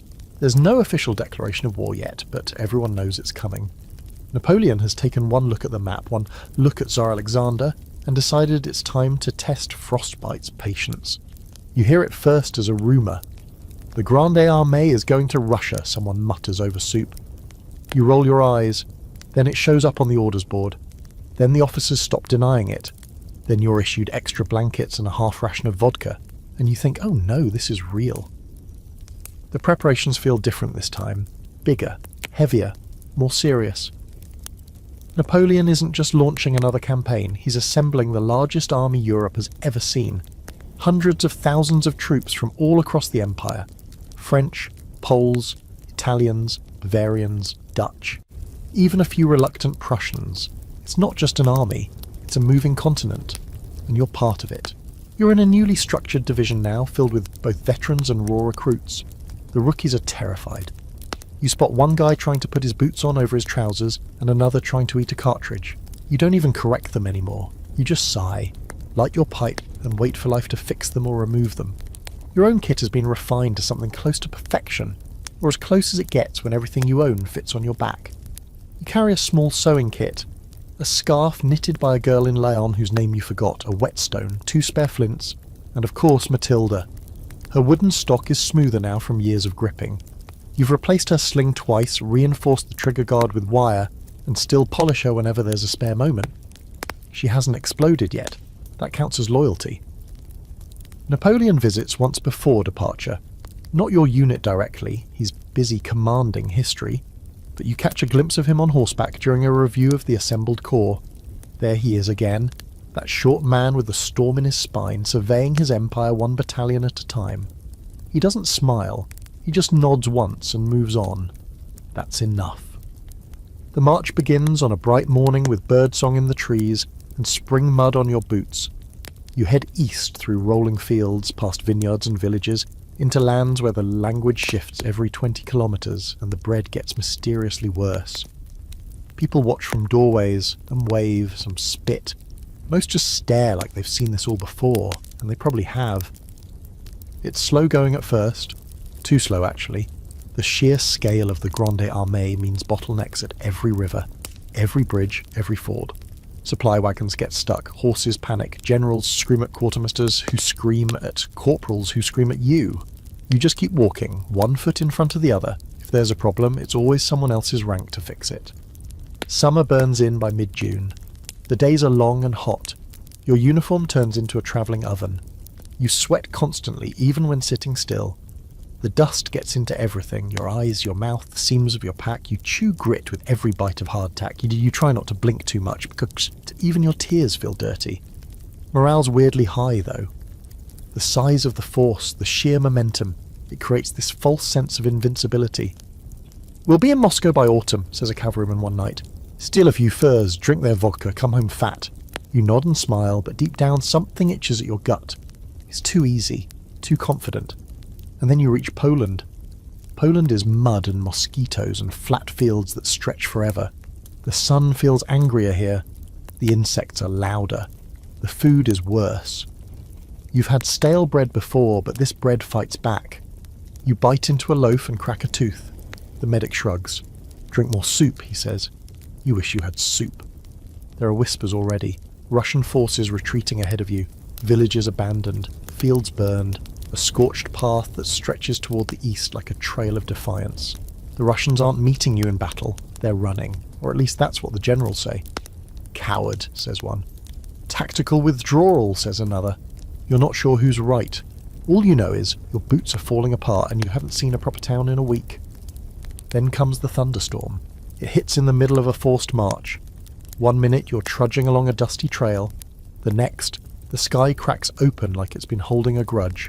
Rain pours like buckets. The trail turns into a soup of mud, dung, and discarded gear. Wagons sink. Horses scream. Men lose their boots and fall face first into puddles. You slip, curse, and use Matilda as a cane. You shelter under a half-dead tree with 5 other soldiers, all of you soaked to the marrow. Lightning flashes so close you swear it singes your eyelashes. Then thunder hits a heartbeat later, so loud it shakes your ribs. One man starts laughing, hysterical, high-pitched, almost musical. You all join in. Why not? The alternative is crying. When the storm finally ends, the road is a disaster zone. The column is scattered. Half the supplies are missing. The trail ahead is gone, just mud and churned earth. But the orders remain. Forward. You march deeper into lands that feel stranger with every step. The forests are darker, the roads narrower, the language more alien. You pass peasants who cross themselves when they see your uniform. You begin to feel like you're not marching toward a city. You're marching into the mouth of something ancient and patient and cold, and still no real battle. Just endless marching, endless logistics, endless hunger. It's not what you expected. You miss the desert in a strange, traitorous way. At least Egypt had structure. This feels like being digested. You try to write home, but what do you say? Still marching, still sweating, might freeze later. You scratch out a letter anyway, give it to a courier, and hope it goes somewhere other than a ditch. The nights get colder now, slowly, subtly. The stars hang lower in the sky. You sleep wrapped in your coat, curled around your memories. Russia is out there, waiting. Historical fact, the 1812 invasion of Russia involved over 600,000 troops, the largest military force Europe had seen up to that point, though logistical chaos began almost immediately. Quirky fact, Napoleon insisted on bringing a large supply of silver-plated tableware and fine wines for the Russian campaign, believing he could maintain aristocratic habits in the field. Open debate. Some historians argue Napoleon underestimated both the Russian scorched earth strategy and the terrain itself. Others claim he simply overestimated the speed of his army and the Russian willingness to engage. Moscow is on fire. You smell it before you see it. Smoke thick in the wind, acrid and greasy, as if the earth itself is smouldering under a wet blanket of ash. The city flickers in the distance, golden domes catching the sunlight through curtains of black haze. At first, some of the men think it's cannon fire. A battle. Maybe the Russians are burning their powder. But then the truth slithers in like a bad dream. They've torched their own capital. You stand on a low hill overlooking the city, mud up to your calves, jaw slack. Is that normal? Someone asks. No one answers. How do you explain a nation burning its heart just to keep you from having it? The Russian army's gone, vanished deeper into the countryside, dragging the war eastward like a bleeding carcass. And now you're here, sort of victorious, completely uninvited, and standing outside a city that clearly didn't plan on throwing a welcome party. The march into Moscow is eerie. No music, no cheering, no resistance either. Just emptiness, echoing off cobbled streets and silent plazas. You enter in formation, bayonet fixed, eyes sweeping the windows for snipers who never show. The buildings loom tall and elegant, their onion-domed churches watching with inscrutable stares. It feels like a city-sized tomb. Your unit is assigned quarters in what used to be a nobleman's estate, a crumbling stone manor with cracked windows and furniture piled in corners like barricades. Someone finds a piano. Tissot plays a single off-key note, then slams the lid. Too quiet, he mutters. You agree. At first there's food, abandoned pantries, cellars stuffed with preserved fruit, even a few wine stores left unlooted. You eat better in the first 3 days than you have in weeks. Dried meats, real sugar being, even fresh bread from a hidden bakery. Morale spikes. You tell yourself this wasn't such a terrible idea after all. Then on day 4 the fires begin again. Not just stray embers now, blazing infernos, devouring entire blocks in a single night. Some are set by retreating locals, some by arsonists hidden among the stragglers. Some, maybe just sparks and fate. But the result is the same. Whole neighbourhoods gone in hours. You're roused from sleep by screaming horses, walls glowing red, smoke choking the hallways. You grab Mathilde and run barefoot through a garden choked with ash. Your breath rasps in your throat. The sky glows like a furnace. Fire doesn't play fair. It swallows the living and the dead, the rich and the poor. You see a man running with his hair aflame, another trying to drag a chest of silver through the flames, then dropping it and disappearing. A barrel of gunpowder explodes 2 streets over, raining wood and blood into the yard. The next day you patrol the wreckage. Half the city's gone. Rubble and ruin stretch as far as the eye can see. What's left is looted. No more wine, no more bread. Rats, now, that's what remains. And fire-blackened walls that creak when the wind passes through. The officers say to hold your ground. Napoleon is still here. That's enough to keep you standing. Barely. You see him once in passing, riding through the ruins with a distant look, as if trying to piece together the puzzle of a city that killed itself just to spite him. He doesn't wave, doesn't speak, just watches the smoke and rides on. Soon after, the sickness begins again. This time it's different. Less dramatic, more cruel. Cold creeps in, men start coughing, then shivering, then coughing blood. You pile extra blankets onto your cot, doesn't help. Your toes sting, then they go numb. You keep moving, hoping that movement counts as heat. The first snow falls quietly, like an apology that arrives too late. You wake one morning to find the city powdered in white. It's beautiful, until you step outside and your breath turns to mist and your fingers start to burn. The horses are wrapped in anything you can find. Torn tapestries, curtains, sheets ripped from highborn beds. You wrap your boots in rags and march through snowdrifts like you're walking through flour. And all the while, the waiting continues. What are we doing here? Are we holding Moscow? Occupying it? Are we going home? No one knows. Rumours spread like disease.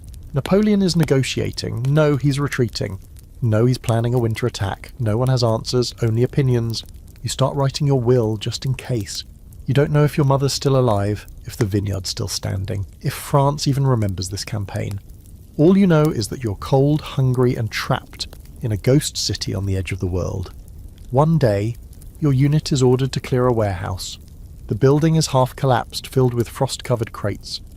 You pry one open and find books, hundreds of books, in Russian, French, Latin, some with gold leaf bindings, all frozen solid. You flip through one and it crumbles like dry leaves. You almost laugh, you almost cry. That night someone steals your boots. You wake up to find your feet exposed, your toes purple. You rage, you threaten. You limp through the barracks screaming curses until an officer threatens to shoot you for disturbing the peace. Peace, you spit, what a joke. Eventually, someone pities you and gives you a spare pair, 2 sizes too small, and one of them has a hole in the heel. Still you bless them. You would have blessed the devil himself for dry boots. Days pass, then weeks. Napoleon waits for a peace offer that never comes. The Tsar doesn't blink. Moscow keeps burning. The food runs out again. You eat whatever you find, pigeons if you're lucky. Leather if you're not. You boil a belt once. It tastes like despair and salt. And then, finally, word comes. You're leaving. Not retreating, the officers insist. Redeploying. You snort at the word, but it doesn't matter what they call it. You're going to march out the same way you came in, tired, wounded, and now with frost in your blood. You look back at the city as you prepare to leave. Blackened domes, icy ruins, smoke still rising from the wreckage. A once mythical capital reduced to a monument of ashes and echoes. Moscow didn't defeat you in battle, it just waited for you to rot. Historical fact. After Napoleon's army entered Moscow in September 1812, the city was set ablaze. Whether by Russian saboteurs or accidental fires is still debated, leaving little shelter or supplies for the French army. Quirky fact, some French soldiers wrote poems and songs about Moscow's burning, including one tune sarcastically titled The Russian Hospitality. Open debate. Historians still argue whether Napoleon staying in Moscow for over a month was a fatal mistake or an understandable gamble hoping for peace negotiations from Tsar Alexander. The retreat begins not with fanfare or flags, but with silence, cold, heavy, and absolute. You leave Moscow in the dark, boots crunching over frost-coated rubble, your breath ghosting in the air. No trumpets, no marching bands, just the shuffle of thousands of broken soldiers dragging themselves east to west with hollow eyes and half-healed wounds. You don't look back at the city. What's the point? The fire took the rest of it. The first day isn't so bad. You're marching, yes, but at least you're moving. The stench of death is behind you, the cold manageable. Your pack digs into your shoulders, but you've learned to live with that. You feel almost optimistic, foolish in hindsight, because by the second day everything begins to unravel. The temperatures drop like a punishment. Snow falls again, not in picturesque flakes, but in thick, wind-blown sheets that sting your face like sandpaper. The road becomes a churned-up ribbon of ice and mud and trampled corpses. The supply wagons fall behind almost immediately. Horses collapse and are left where they fall. You pass one lying in a ditch, eyes glazed over, hooves twitching slightly. You consider shooting it. You don't have the powder to spare. Food becomes a memory. The rations are gone within the first week. You chew leather straps, raw grain, frozen beetroot when you're lucky. Some men melt snow just to taste something. You see a soldier boil a scrap of parchment. Another gnaws at his glove. When a horse drops nearby, people descend like flies. It's ugly, it's fast, it's necessary. You keep Matilda strapped to your chest now, hidden under your coat, not because you expect to fire her, but because she blocks the wind. Her metal bites your skin, but you welcome the pain. It's the only warm thing left. Discipline is the first casualty. Officers try to maintain order, but it's like herding ghosts. Men drift off in the night, vanish into the snow, or simply sit down and refuse to get up. No one drags them back. You all know what happens to the ones who stop walking. One morning you wake up next to a soldier whose face is frozen solid. Eyes open, frost in his beard. He looks peaceful. Too peaceful. You shove him gently. Nothing. You cover his face with his blanket and move on. The cold becomes its own kind of enemy. It stops your fingers from tying knots, makes your skin crack open like old parchment. Your lips bleed. Your joints lock. You stop feeling your toes and start praying that's not a bad sign. You've heard the stories. Black skin, brittle bones, limbs snapping off like branches. You try not to think about it. Tissot wraps his legs with strips of sheepskin scavenged from a dead mule. You envy him. You've got rags and a pair of boots that squeal when you walk. He doesn't talk much anymore. None of you do. Every word is stolen breath. Then the Russians return. Not in force at first. Just little stabs. Cossack patrols who hover on the flanks like vultures. You see them sometimes, dark shapes on horseback, gliding through the snow like predators. They don't attack unless they see weakness. Stragglers, small groups, wagons stuck in the mud, and they strike fast, leave faster. No uniforms, no mercy. One night, your rear guard disappears. Just gone. No shots, no screams. The next morning you find their blood smeared across the snow like spilled ink. The message is clear. You're not alone out here. It gets worse. Frostbite claims 12 men in a single week. You watch as a corporal loses 3 fingers, snapping off like rotten carrots. The medic, if he can still be called that, tries to wrap the stump. Gives him a swig of something strong and mutters, "It'll stop bleeding eventually." You stop watching. Starvation becomes routine. You ration a hard biscuit for 3 days. A guy offers you a button in exchange for a crust. You don't take it. Not because it's unfair, just because the crust isn't yours to trade. Theft is rampant now. Food, boots, blankets. One night someone tries to steal your coat while you're sleeping. You wake up swinging. He runs. You don't see him again. You're not sure if he died or just found a better coat. The dead pile up faster than you can bury them. Eventually no one tries. You just step around them, over them, through them. Snow turns red, then brown, then white again. Some nights there's music. Not real music. Hummed tunes, warped lullabies. Someone plays a broken flute for a while until it snaps from the cold. Someone else whistles a tavern song through cracked lips. You try to remember the words. You can't. They froze off with the rest of your old life. Then comes the river, the Berezina. It's supposed to be your way out. One last crossing before safety. Before Lithuania. Maybe Poland. Maybe home. But the Russians are waiting. You see their lines across the river. Cannons dug in, bayonets flashing like icicles. You also see the engineers.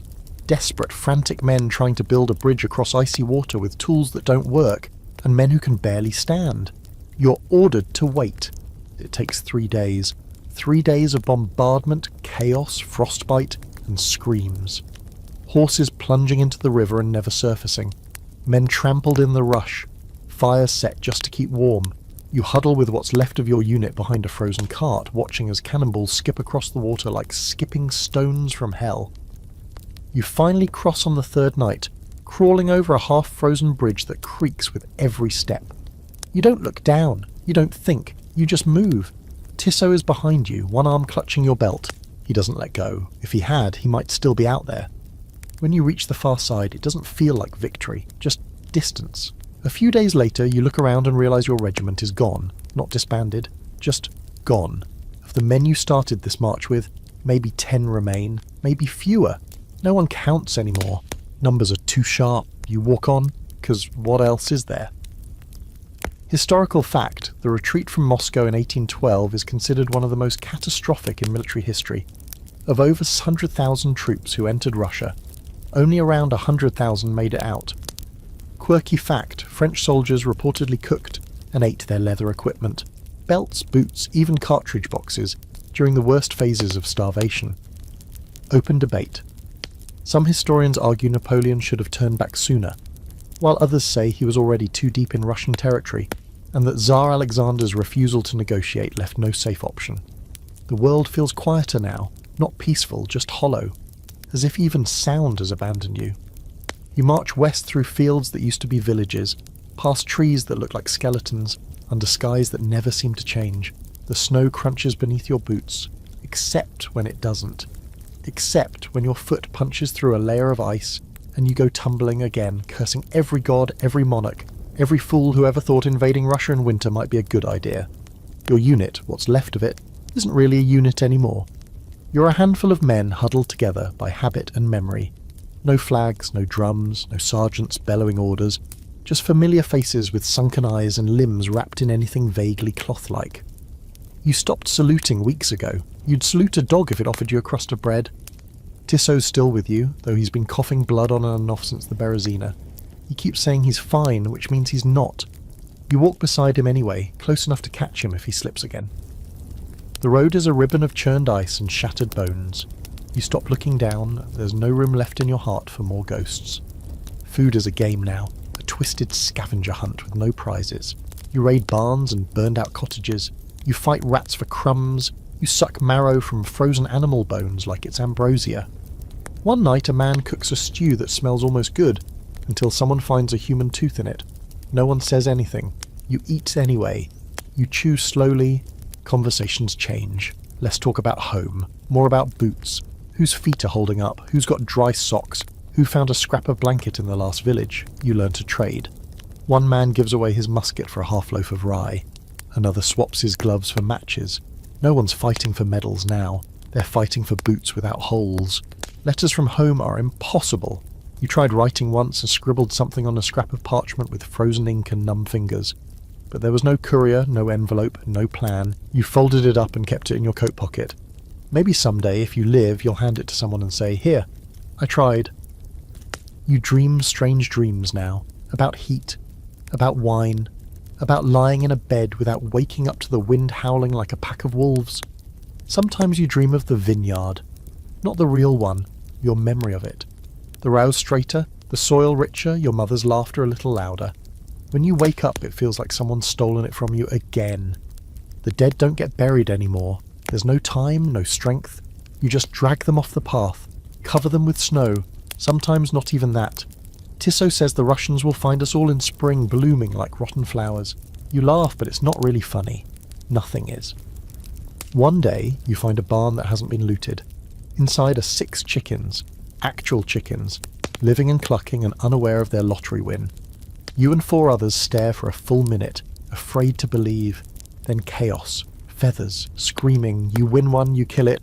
You cook it with melted snow in a dented canteen cup. It's the best meal of your life. You lick your fingers for hours afterward, chasing the ghost of Greece. A week later, Tisso stops walking. He doesn't collapse, doesn't cry out. He just halts mid-step, turns to you and says, "I think this is it." Then sits down in the snow. You crouch beside him, shaking, your knees threatening to buckle. "No," you say, "not here." But he smiles, actually smiles, and says, "It's all right. I don't think I was supposed to make it anyway." You argue, plead, offer him your blanket, your boots, whatever he wants. He waves you off. He takes something from his coat. A small wooden token carved with the image of a wine goblet. "From my brother," he says. "Keep it warm for me." You sit with him until his breath goes still, then you close his eyes. You say nothing. What could you say? Then you stand, wrap your scarf tighter and start walking. Alone now. Days blur. The road never ends. Sometimes you march with strangers. You share a fire, a flask, a curse. Then morning comes and you never see them again. You pass through towns that look at you like you're a ghost. Which honestly you are. A walking remnant. A survivor of something that didn't feel survivable. In one village, a woman gives you a boiled potato. You almost cry. You eat it so slowly it takes an hour. Spring begins to show in small ways. The snow gets thinner. The birds return. The air loses some of its knife's edge. But your body doesn't believe it. Your joints still ache. Your fingers still twitch. You still walk like the world owes you a punch. Eventually you reach a depot. A real one. With tents, flags, officers and clean coats. Someone calls it Vilnius. You barely hear. You collapse into a cot that smells like medicine and mould. A medic checks your pulse, frowns, and walks away. You wake up 3 days later with soup beside you. You made it. Not to France, not home, but out of Russia. which at this point might be the same thing. You try to count how many of your original regiment survived. You stop at 10, you're not sure why. 10 feels like a mercy. You write another letter, this one you finish. You hand it to a courier with ink-stained fingers and eyes too young for war. To Burgundy, you say, if the roads are open. He nods. You hope he makes it, because somehow you did. Historical fact. During the retreat from Moscow, soldiers who could no longer walk were often left behind to die in the snow. Frostbite, starvation and disease killed tens of thousands more than battle did. Quirky fact. Some soldiers believed singing could keep frostbite at bay, so entire units marched through snowstorms humming half-frozen lullabies to themselves. Open debate. Historians differ on whether the retreat could have been managed better with different logistics, or whether it was doomed the moment Napoleon chose to stay in Moscow past September. They come at dawn when the fog is still low and your breath curls in front of you like a slow-dancing ghost. You've barely stepped away from the depot at Vilnius. Your body's still aching from rest it didn't want to end, when the distant sound of hooves cuts through the morning quiet. Not French hooves, not Polish allies. These hooves gallop too fast, too light. They don't march, they hunt. Cossacks.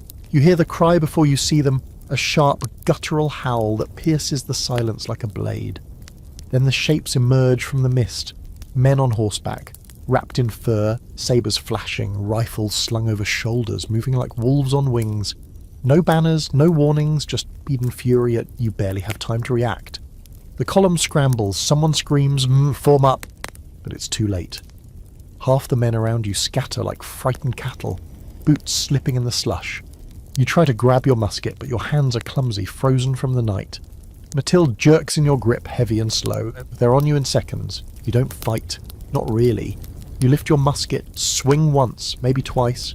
You catch one rider on the shoulder, he snarls and veers off, but another circles around and swings the flat of his blade into your side. The world tilts. You go down hard, snow and mud filling your mouth. There's shouting, gunfire, then silence. When you come to, it's still foggy. Your hands are tied behind your back, wrists throbbing from the rough rope. You're surrounded by others, captured French soldiers, some wounded, some just staring blankly. One man is sobbing, another hums to himself, an eerie little melody that sounds like something a child would sing on a swing. The Cossacks say nothing. They just ride around the group, keeping you all moving. No one tells you where you're going, because why would they? You're not soldiers anymore. You're meat on a leash. The first few hours are a blur. The cold is numbing, the rope burns into your wrists, and every step threatens to undo what little strength you've rebuilt. A few men collapse early on. The guards barely glance at them. You don't see those men again. Food? Once a day, maybe. A piece of black bread, a cup of tepid water that tastes like rust. Sleep? When you're lucky enough to be allowed it. Usually you're huddled against a fence post or tree, tied together with the others like firewood. One night it snows and you wake up with your mouth frozen shut. You have to peel your lips apart just to whisper curses into the dark. You keep hoping someone will come. French cavalry, partisans, a miracle. No one comes. Instead, you're marched deeper into Russian territory, past villages with unfamiliar names and houses made of crooked wood. Locals stare at you with hard faces, sometimes spitting, sometimes tossing mouldy cabbage. Occasionally someone throws a rock. It lands with a thud against your shoulder. You don't react. You're too tired to dignify it. The guards rarely speak. When they do, it's in Russian, or something close to it. You catch words like prison, camp, march. You figure out the important part. You're going to a prison camp. How far? Who knows? Days blend together like muddy ink. The worst is the cold. It gets into your bones now, lives there. Even when you huddle close to the others at night, you shake. Some men stop talking entirely. Others talk too much, their minds fraying like torn cloth. One tells you he's Napoleon. You don't correct him. Maybe it helps. One day, the column stops near a wide clearing. A small village squats at the edge of the woods, and beyond it, a large wooden compound. Low fences, guard towers, a crooked chimney belching black smoke. The camp. You're herded inside through a gate that creaks like it resents the effort. The interior smells like burned soup and old sweat. Wooden barracks line the perimeter, half collapsed and coated in frost. You're assigned to one of the dormitories, which is generous considering it's just a long shack with straw on the floor and holes in the roof. The routine settles in quickly. Wake up, count off, haul wood, dig trenches, carry buckets of ice to melt for water. You're a prisoner, but they still expect labour. If you refuse, you're whipped. If you work too slowly, you're beaten. If you collapse, you're forgotten. And yet, it's not the worst place you've been, not by a long shot. Here at least there's some structure. There's a barrel fire most nights, even if it barely warms your fingers. There's bread, thin soup, water that doesn't immediately kill you. You start to make connections, other prisoners who speak French or try to. A German named Klaus who shares stories of his hometown. A Polish boy too young to be here, who gives you his extra bread crust when your hands are shaking too hard to eat. You learn to play their games, nod when spoken to. Don't draw attention, fix your face into a blank wall and keep moving. The guards are less violent than you feared. Mostly just tired, like everyone else. One of them, a young man with a crooked nose, tosses you a boiled potato once. No explanation, no words, just a flick of the wrist and a nod. You nod back. Winter stretches on. You grow a beard without trying. Your body is thinner now, ribs pressing through your coat like scaffolding. Mathilde is long gone, confiscated the first day. You still dream about her sometimes. You dream of marching, of snow, of home, but you're still breathing. That counts for something. Eventually the rumours trickle in. The French are retreating from everywhere, not just Russia. The Austrians are back in the fight.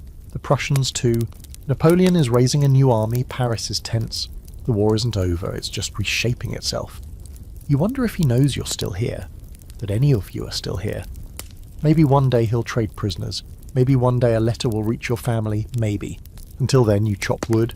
You count stars. You keep walking in circles. Because that's what surviving feels like now. Historical fact. After the Russian campaign, thousands of French and Allied soldiers were captured by Cossack and Russian forces and marched to prison camps deep in Russian territory. Many died on the way. Quirky fact, some French prisoners reportedly carved dice out of bread and played games using beans or small stones as currency inside their camps. Open debate. Scholars debate the extent of mistreatment faced by POWs during the Russian campaign.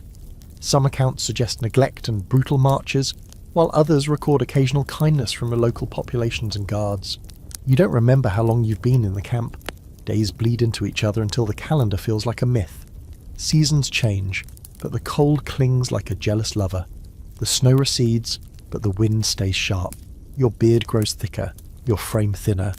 You stop dreaming about home and start dreaming about bread. Warm, soft, crusty bread that doesn't fight back when you chew it. The guards get bored before they get cruel.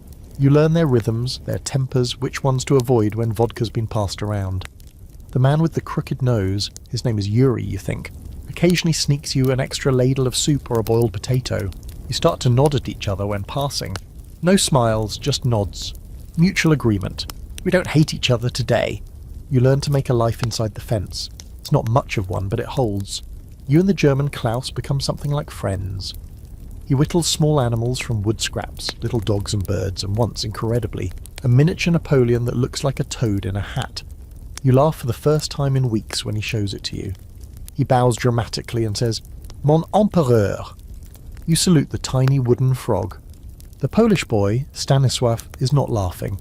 He's getting worse, thin to the point of transparency, coughing like a dying engine. You try to share your soup. He shakes his head. "For you," he whispers, "you'll need it more." He doesn't last much longer. One morning you find his blanket folded neatly beside him. He's gone quiet. He went quietly. You help bury him behind the camp, under a crooked tree. The ground is softening now, the snow gone. You dig with a broken shovel and your numb fingers. A few others join in. No one speaks. You place a rock on the grave, that's all you can offer. No cross, no prayer. Just a rock. More rumours arrive, carried by guards, passed from camp to camp through wounded soldiers, Red Cross scribblers, or whoever's still moving through this wreck of a continent. Napoleon is back in France. He escaped Russia, somehow, and has raised a new army. They say he's fighting in Germany now, winning again. The Grande Armée is reborn, stitched together from veterans and new boys with faces too soft for war. You don't know whether to be relieved or horrified. Then comes the announcement. You're being transferred. You don't know why, you don't ask. You pack what little you have, blanket, wooden spoon, Klaus's whittled frog, and you walk out the same gate you came through, now thinner, greyer, and probably 5 years older inside. They march you west again, this time with fewer guards and more silence. It's not quite freedom, but it smells like it.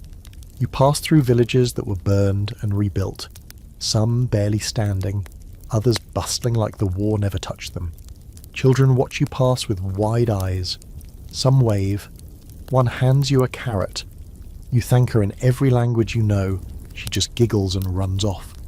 The march continues for weeks. Sometimes you ride in carts, sometimes you walk for days, sometimes you stop in towns with real roofs and real bread.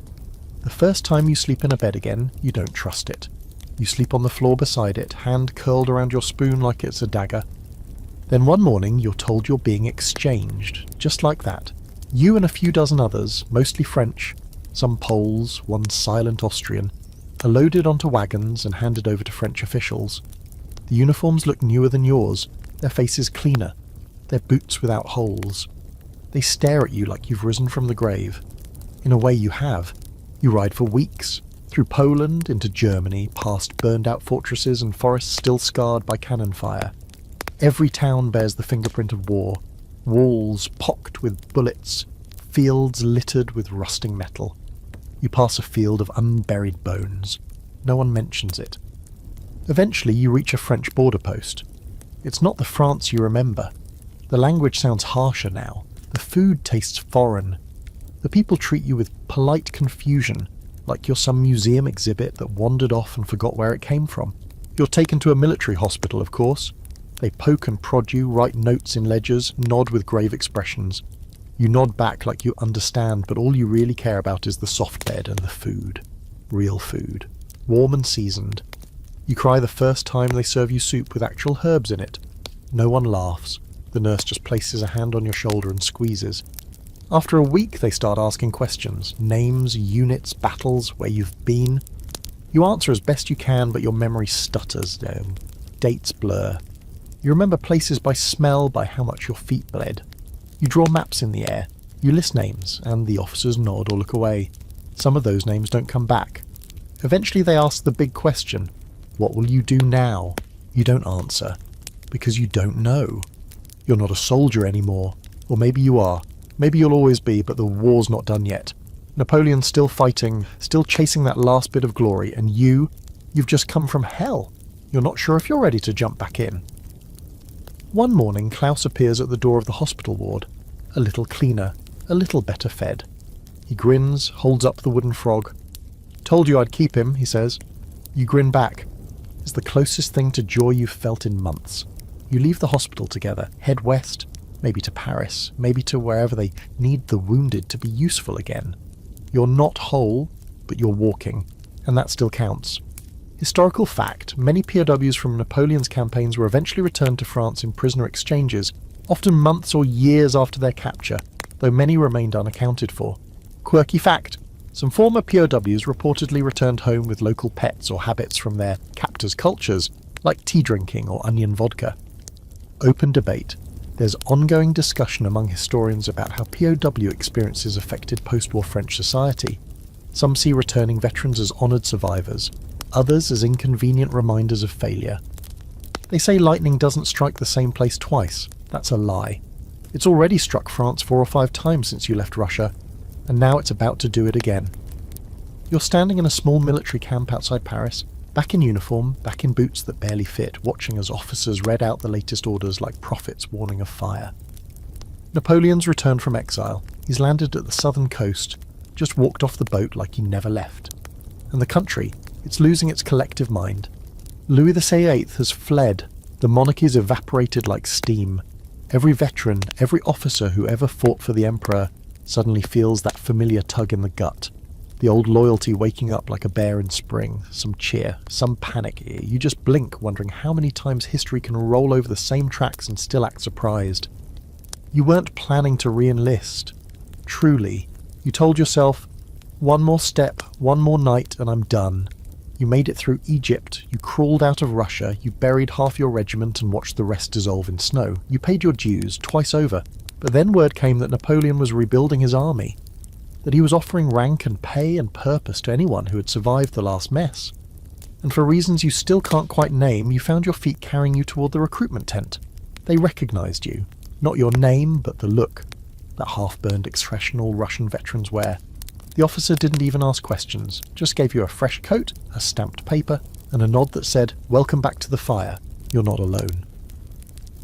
The camps fill quickly with others like you, ragged, scarred, unkillable. The younger recruits whisper when you walk past. You hear them mutter things like Moscow and ghost men. You don't correct them, let them believe what they want. You've seen worse than they can imagine. The new army is strange, smaller, yes, but more focused. No more dragging half of Europe behind French banners. This time it's mostly Frenchmen, veterans, volunteers, the true believers. Napoleon himself tours the camps, and you see him again riding past like some mythical beast made real. He looks older, leaner, but his eyes still have that strange heat, like he's already 3 moves ahead of everyone else and is only half present in this reality. He doesn't notice you, but that's fine. You're not here to be noticed. Training resumes. Your boots feel foreign again, your muscles groan, your back protests, but you fall into rhythm easily enough. Marching drills, bayonet practice, reloading exercises, same old ghosts, different season. You pick up a new musket, lighter than Matilda, but lacking her personality. You call her Madeleine. She doesn't argue. You see familiar faces in camp. Some you'd assumed were dead. A man named Remy from your 1st battalion, missing an ear now, but still laughing like nothing ever happened. You embrace like brothers. Don't even need to speak. Just lean against each other and breathe. Letters start to arrive, carried on horseback from villages and cities now buzzing with war. One reaches you from Burgundy, your sister. Alive, married. She writes of vineyards, harvests, children, and prayers offered daily for your return. You read it twice. You try to picture her face, the farm, the smell of the grapes. It all feels like a memory someone lent you. But the peace doesn't last long. By May, Napoleon is on the move again. The Allies are gathering, British, Prussians, Austrians, Russians. All of them.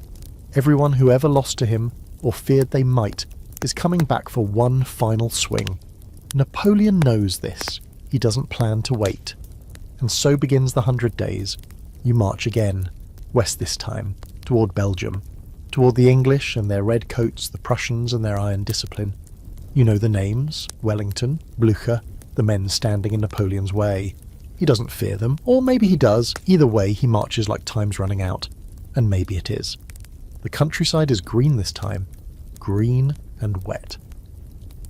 You haven't seen green in years. Not like this.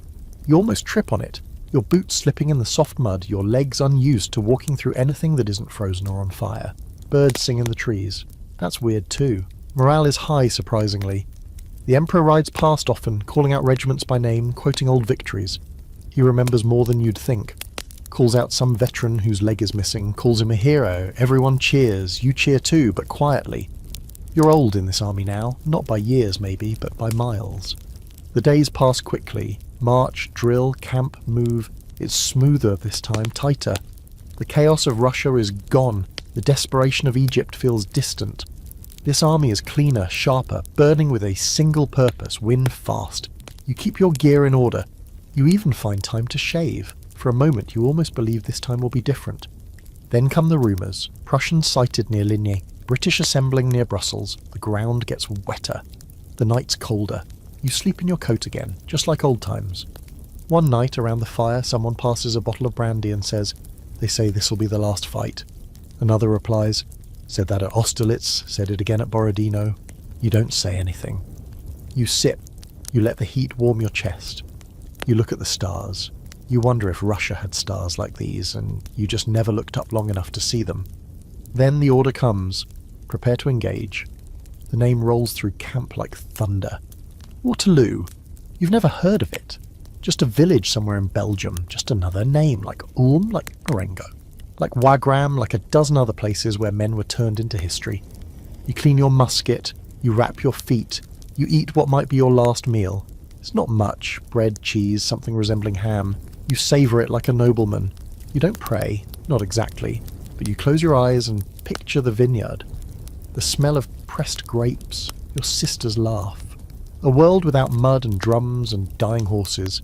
Then you open your eyes, stand up and fall into formation. You march toward the last fight. Because you're a soldier in Napoleon's army.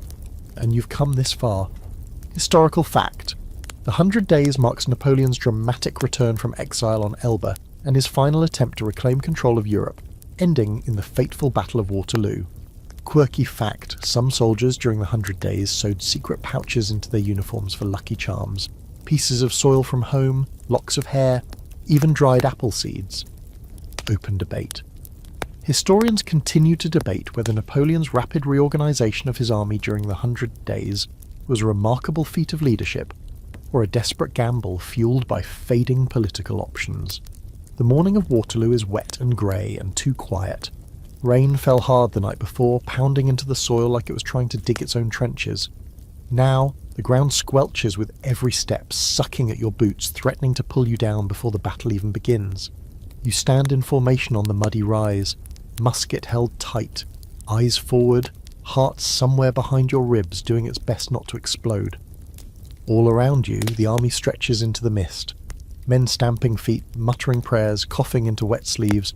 Officers shout in clipped voices, trying to sound confident, trying to sound like this is just another battle, like it's not the culmination of 20 years of blood and empire. You don't need them to say it. You feel it in your gut. This is it. The end of something, whether you live to see it or not. The British are just over the ridge. You can't see them, but you know they're there. Silent behind the low crest, red coats blending into the fog. Somewhere beyond them, the Prussians are marching into, and you wonder what twisted god decided to hand you both at once.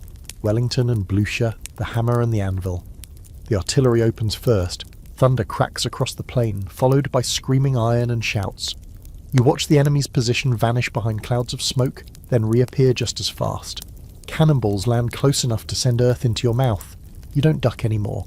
There's no point. If it's your name on that shot, it finds you. If not, you keep moving. You're part of a reserve unit at first, kept behind the front line, ready to reinforce where the real bleeding begins.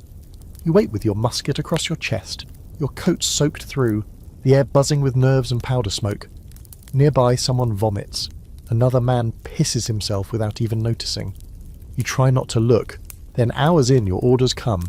You're moving forward, down the slope, through mud thick enough to pull your shoes off, past the wreckage of earlier charges, fallen cavalrymen, shattered cannons, broken muskets still clutched by hands no longer attached to anything else.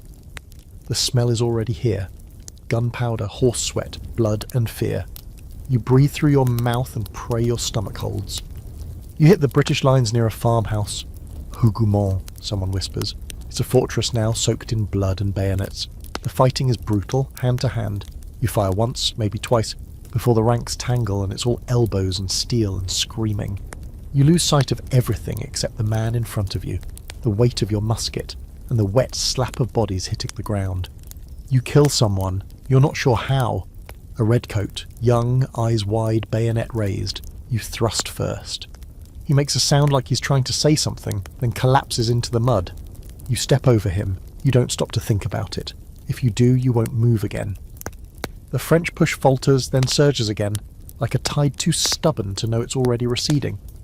You move from hedgerow to hedgerow, through smoke so thick you can't tell which direction is forward anymore.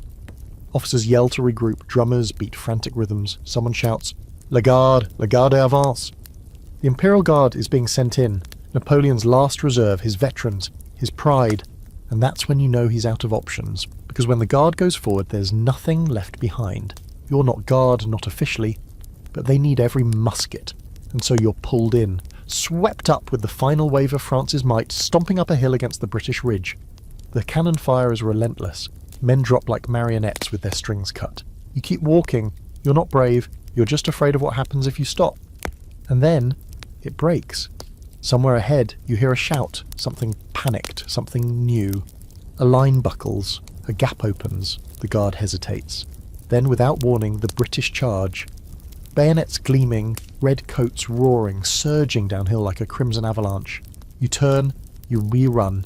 It's not cowardice, it's survival. The line disintegrates. The hill becomes a nightmare of sliding mud, screaming men, shattered standards. Horses trample everything. The French army, once so proud, so enormous, so sure, becomes a fleeing mass of limbs and panic. The sky itself seems to tilt.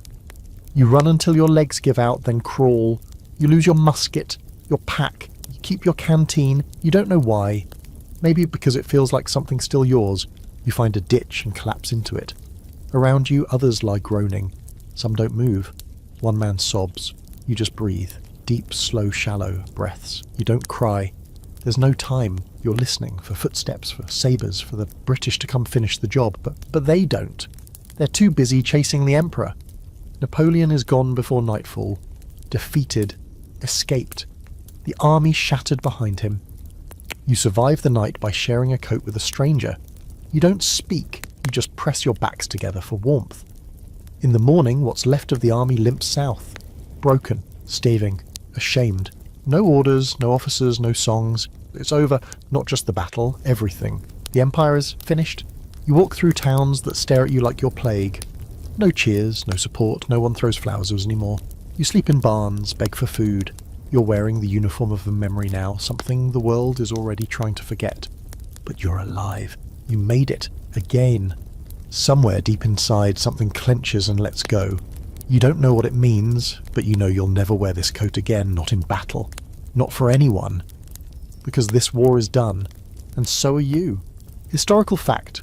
The Battle of Waterloo, fought on June 18th, 1815, marked Napoleon's final defeat and the end of the Napoleonic Wars, resulting in his second abdication and exile to St. Helena. Quirky fact, despite being defeated, some French soldiers at Waterloo refused to surrender even when surrounded, famously declaring, "The Guard dies but does not surrender," though historians debate whether this quote was ever actually said. Open debate. Many military historians still argue whether Waterloo was lost due to tactical mistakes, poor coordination, or simply being overwhelmed by the combined British and Prussian forces. You return to France not as a hero, not even as a soldier, but as one of the thousands who simply didn't die. You walk across a country trying very hard to pretend the Empire was never its idea. The flags are gone. The tricolour is folded up in closets. Bourbon banners flap in the breeze, white and clean and smug. People don't meet your eyes. They see the uniform, and they see a mistake. The roads are busy with others like you, ragged veterans, wounded men, deserters trying to pass as tradesmen. Some still wear bits of uniform, others have burned theirs. You keep yours, for now, not out of pride, not anymore, just because it's the only thing between you and the wind. When you reach your village, it's almost too quiet to feel real. The vineyard is still there. Rows of green vines stretching into the hills like veins beneath pale skin. Your sister's house is smaller than you remember, or maybe you've just grown too far away. She opens the door and doesn't recognize you at first. You say her name, she drops the laundry in her hands. She says nothing for a full minute. Then she steps forward and hugs you so hard your ribs creak. There are tears. Of course there are. You cry. She cries. Her children peek from behind the door, wide-eyed and silent. You kneel in the dirt and let them stare. You don't feel like a man anymore. You feel like a story that's wandered off the page. The next few days pass in a blur of softness. Soft bread, soft beds, soft voices. You eat until you're full. You sleep through entire nights without waking to gunfire. You sit under the old chestnut tree and just exist. That alone feels like an act of rebellion. You try to explain once what it was like. Egypt, Russia, Waterloo, but the words feel empty when you speak them. Like trying to describe drowning to someone who's never seen water. Your sister listens patiently, but you can see it in her eyes. She doesn't want the details, she just wants to know you're still breathing. So you stop talking. You help with the vineyard instead. The vines don't care about empires, boy. They need pruning, watering, watching. You find something oddly holy about the repetition. Tying branches, brushing soil off the roots, wiping sweat from your brow as the sun climbs the sky. Your hands remember this work. It grounds you, anchors you, heals you. But the past is never quite done. Now and then people pass through the village, merchants, gendarmes, travellers with newspapers tucked under their arms. They speak of the world as if it's a thing you never knew. Napoleon is on St. Helena now, thousands of miles away, exiled for good. The British guard him like a dangerous relic. They say he walks the beach there, staring out at nothing, a lion with no kingdom. You don't know what to feel about that. He made you a soldier, sent you across continents, gave your life purpose, then nearly ended it. You admired him once. Maybe you still do. Maybe you always will, but it's different now. There's no glory left in the story, only weight. One evening you receive a letter. It's from Remy, the one-eared madman from your 1st Battalion. He survived too, lives in Lyon now, working in a smithy, mending ploughs instead of forging swords. He writes with flourishes, always did. He tells you the guard wasn't truly wiped out, just scattered. Broken bones, not dust. He invites you to visit. You think about it, but not yet. You've only just started breathing again. You do write back, though. You tell him about the vineyard, about your sister's kids and the soft bread and the way your knees still ache when the weather shifts. You include a pressed grape leaf in the envelope. He always liked little gestures like that. Then one day a traveller arrives in town with a trunk full of odds and ends. Old books, broken tools, pieces of uniform that he claims are genuine artefacts. You browse more out of habit than interest, and there, in a battered crate, you see a musket. It's not Matilda. Can't be. But for a second you feel something pull at your chest. You pick it up, feel its weight, the familiarity of it. You run your thumb along the stock and imagine the crack of a shot, the smell of powder, the kick in your shoulder. Then you set it back down. The traveller says, "It's a fine piece." You nod and walk away, because you're not that man anymore. Not completely. Still, some nights when the wind is just right, when the stars come out and the vineyard is quiet, you sit on the old stone wall and think about the marches, the frozen rivers, the desert heat, the faces Tissot, Klaus, Stanisław Dems that live only in your memory now. You raise a cup of wine, your wine, and whisper a toast to the survivors and to the ones who didn't.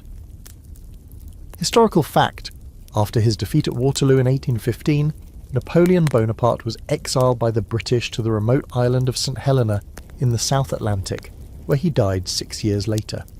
Quirky fact: some French peasants continued to keep portraits of Napoleon hidden in their homes long after his fall, referring to him as the Little Corporal and praying for his return. Open debate. Historians still argue whether Napoleon's legacy should be remembered as that of a tyrant, a military genius, a failed idealist, or all three. The years begin to pass, not quickly, not slowly, just stumblingly, like a stream carving its quiet path through stone. You settle into life at the vineyard, not because it was always the plan, but because it's the only life that still fits. War doesn't really end when the guns go quiet, it just changes shape. Now, instead of marching orders, you head up with the sun. Instead of cannon fire, you listen to birdsong. But the silence, that's the hardest part. You spent so long surrounded by chaos that the absence of it feels like a hole you could fall into. At first, you wake in the middle of the night, your hands gripping for a musket that's not there. Sometimes it's a sound that does it. A cracking branch, a pot dropping in the kitchen. Sometimes it's nothing at all. You just open your eyes in the dark and feel like you're back in the snow outside Smolensk, or under cannon fire in Belgium. You lie there, heart racing, staring at the ceiling like it owes you answers. Your sister tries to help. She's kind but careful, like she's worried she'll break something inside you. She asks about your life before the army, before Egypt, before the Russian ice. But the truth is, you barely remember that boy. That version of you who walked into a recruitment office all those years ago, wide-eyed and stupid. You're not sure he existed. You think maybe you invented him later, just so the story would have a beginning. Still, you do your best, you work the vines. You teach her youngest boy how to snare rabbits, how to tie a pack properly, how to clean a musket even though, God willing, he'll never touch one. The boy listens like you're reciting spells. You don't tell him everything. Just enough. Just the parts that won't steal his sleep. In town, the world has moved on. The Bourbons are back again, new coins, old faces. The monarchy is trying to glue France back together with a nervous smile and a lot of censorship. Nobody talks about Napoleon in public anymore, not unless they whisper. Still, you see him sometimes, his image on shop signs carved into fence posts, scratched onto old walls like a sigil. The Little Corporal, they call him again, like he's just on leave, like he might still come back, but you know better. You've seen the look on a man's face when he knows the end has arrived. Napoleon had that look at Waterloo. Even from a distance, even with mud in your eyes and blood in your ears, you saw it. He knew. You visit old comrades now and then, those who made it home. Remy in Lyon, who now makes horseshoes and tells wildly inaccurate stories about dueling Russian generals with a broken bayonet. There's Maurice, who runs a tavern in Dijon. He still has his uniform coat framed behind the bar, moth-eaten, blood-stained and revered like a relic. The patrons pretend not to stare at you when you walk in. You nod at the coat, raise a glass, and don't speak of the things it survived. Some of them didn't come back whole, some didn't come back at all. Klaus, the German with the wooden frog, never made it out of France. You heard he was conscripted into a local militia, caught in a riot in Alsace, shot twice in the chest while trying to stop a fire. The letter informing you came from someone you didn't know, written in shaky French. You burned it, not in anger, just in finality. But life continues somehow. You find a rhythm, work the fields, fix what needs fixing. You patch boots instead of burning through them. Your hands become farmers' hands again, calloused from the plough, not the trigger. You build a fence, paint the shutters. You even smile sometimes, and don't immediately wonder why. The dreams still come though, less often but more vivid when they do. You see Moscow burning, you hear Tissot coughing beside you, you feel the Berezina beneath your feet, the cracking ice and the bodies slipping under the water like coins dropped into a well. You wake up sweaty, heart-pounding, staring at the ceiling with one hand clenched so hard your knuckles ache. Sometimes you laugh. Because it's absurd, isn't it? You went to the farthest corners of Europe and somehow made it home in one piece, mostly. You outlived empires, kings, generals. You even outlived your fear in a way. It didn't leave you, it just got tired and sat down beside you. And in the quiet hours when the sun has set and the vineyard glows gold under the moonlight, you find yourself remembering not the horror, but the strange little moments in between. Stanisław handing you his bread, Klaus carving his tiny Napoleon, Tissot whistling some bawdy tavern song on a frozen road to nowhere. The moments that kept you human while everything else tried to erase you. One afternoon, your sister catches you staring at a knot in the wooden table. "What are you thinking about?" she asks, brushing her hands on her apron. You blink. "Just wondering if the vines will be strong this year." She smiles. "They always are." You nod. You don't just say what you're really thinking. That maybe you're stronger too. You never married. That kind of closeness felt too fragile, too risky, but you helped raise your nieces and nephews. You taught them to read, to fish, to build fires. You watched them grow up without uniforms or marching drills, and that, more than any battle, feels like a victory. Sometimes people ask if you were really there, at Austerlitz, at Moscow, at Waterloo. You shrug, say something vague, let them imagine. They want heroes, not ghosts, and you, despite everything, have learned to play both roles. At the end of each harvest, you sit on the hill above the vineyard, a flask in your hand, the sky turning orange over the fields, and you allow yourself one moment of peace. Not because you earned it, though maybe you did, but because you're still here. And that in itself is a kind of triumph. Historical fact, after Napoleon's fall, the Bourbon monarchy was restored in France under Louis XVIII, and many veterans of the empire struggled to find their place in a new, more conservative regime. Quirky fact, some Napoleonic veterans formed secret clubs and societies to drink, sing old army songs and share stories, many of which grew more exaggerated and ridiculous over time. Open debate. There is still historical discussion over how France treated its returning soldiers after the wars. Some argue they were quietly honoured, others believe they were quickly forgotten in the rush to restore old social orders. Years pass and peace, real, boring, unremarkable peace, becomes your constant companion. It clings to you the way the cold once did, not in sharp bursts but in layers. You learn to live inside it. At first it feels fragile, like walking on ice too thin to trust, always listening for the crack. But the cracks never come. The war's stain in the newspapers now, small ones, distant ones. Your musket gathers dust in the attic. You rarely even think about it. And when you do, it's not fear or pride that rises, it's confusion. Like remembering a dream so vivid it might have actually happened. Your body carries the past in new ways. Your knees warn you of incoming storms. Your back hums with reminders of Russian snow and Belgian mud. But you've stopped resenting the aches. They're a kind of proof that you were there, that you endured, that you're still here. You start keeping a journal. Not every day, and not for anyone else, just bits and pieces. A memory here, a name there. Sometimes you sketch crude outlines of old faces, old places. You try to draw Matilda from memory, but the proportions never come out quite right. Still, it helps. Writing it down makes it feel real, makes you feel a little less like a ghost haunting your own life. Some of the children in the village, no, not children anymore, young adults now, start calling you Monsieur Soldat, Tour. They mean it affectionately. You smile when they say it, even if you wish they'd stop. You're not a soldier anymore, haven't been for decades, but still, you suppose it's not something that really washes off. One day, your sister's eldest son asks the question they all want to ask. What was it like? You look up from your pruning knife, sun on your neck, vines rustling softly in the breeze. You consider telling him everything. The marches, the hunger, the fire in Moscow, the long retreat. But instead, you hand him a grape. He takes it without blinking. It was cold, you say. He laughs, assuming you're being funny. You don't correct him. In town, a new monument goes up, bronze and stone, right in the village square.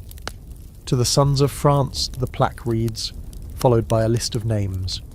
Yours is on it. You stare at the engraved letters like you're meeting yourself for the first time. The names around yours feel heavier. Men you fought beside, men who didn't come back. You wonder what they'd think of being reduced to metal. At the ceremony, you're asked to say a few words. You stand before a crowd of clean-shaven men and girls in summer dresses, all blinking up at you like you carry secrets in your bones. You clear your throat, forget your lines, then simply say, "We came home. Some didn't. Remember both." It's enough. Afterward, people shake your hand. You smile, but not too wide. That smile still feels like borrowed clothing. You take long walks now, especially near dusk. The light is softer then, the air cooler, and the roads quieter. Your boots crunch over gravel paths between rows of sun-warmed vines, and you sometimes catch yourself humming old marching tunes under your breath. The rhythm stays with you even now. One evening you pass a stranger sitting on the stone fence, young, travel-worn, wearing a pack that's far too new to belong to a farmhand. You know that look. You had that look. You pause, offer him a sip from your flask. He accepts with a grateful nod. "You served?" he asks. You nod. "Where?" You think for a second, then smile gently. "Everywhere." He laughs, uncertain whether it's a joke. "What was the worst?" You don't hesitate. "Leaving." He doesn't laugh at that. The next day you find a small package on your doorstep. Inside is a drawing, sketched quickly, clumsily, but with effort. It's you sitting on the fence sharing a drink. Underneath, one word, merci. You keep the drawing tucked in your journal. Time becomes something you watch, not chase. You know you're slower now. You see it in the way people offer you a hand you didn't ask for. You take it anyway. Pride is something you left on a battlefield long ago. Sometimes you dream again, not the sharp, bloody dream from the early years. These are softer. You're walking along the edge of a river. The sun is warm. You hear someone calling your name, but you don't turn around. You wake up feeling calm, not shaken. One morning you open a letter from Lyle. Remy's daughter writes that he passed away in his sleep. Peacefully, she says, with a glass of wine in his hand and a story on his lips. You raise a glass in his honour that night and tell one of his outrageous tales to the local baker, who laughs hard enough to snort. Remy would have liked that. You spend more time sitting on the porch, watching the horizon, listening to the birds.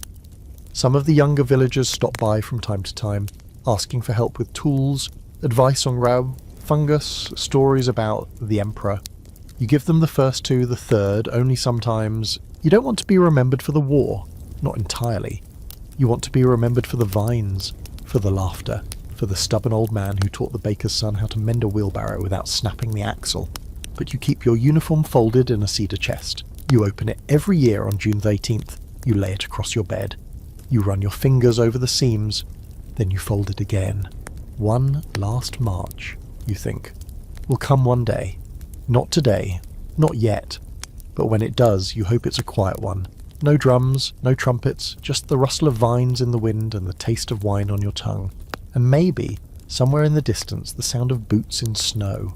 Historical fact, many Napoleonic veterans lived long after the fall of the Empire, with some even being photographed in their later years wearing their old uniforms. Living relics of a fading world. Quirky fact, the last known surviving soldier of Napoleon's army, Claude Picard, reportedly lived until 1894, and was often asked to pose in his Chateauin uniform for public events. Open debate. Some historians suggest that the long shadow of the Napoleonic Wars profoundly shaped French cultural identity, instilling both pride and trauma that influenced generations. The day you realise you're the last one isn't marked by fanfare or sorrow.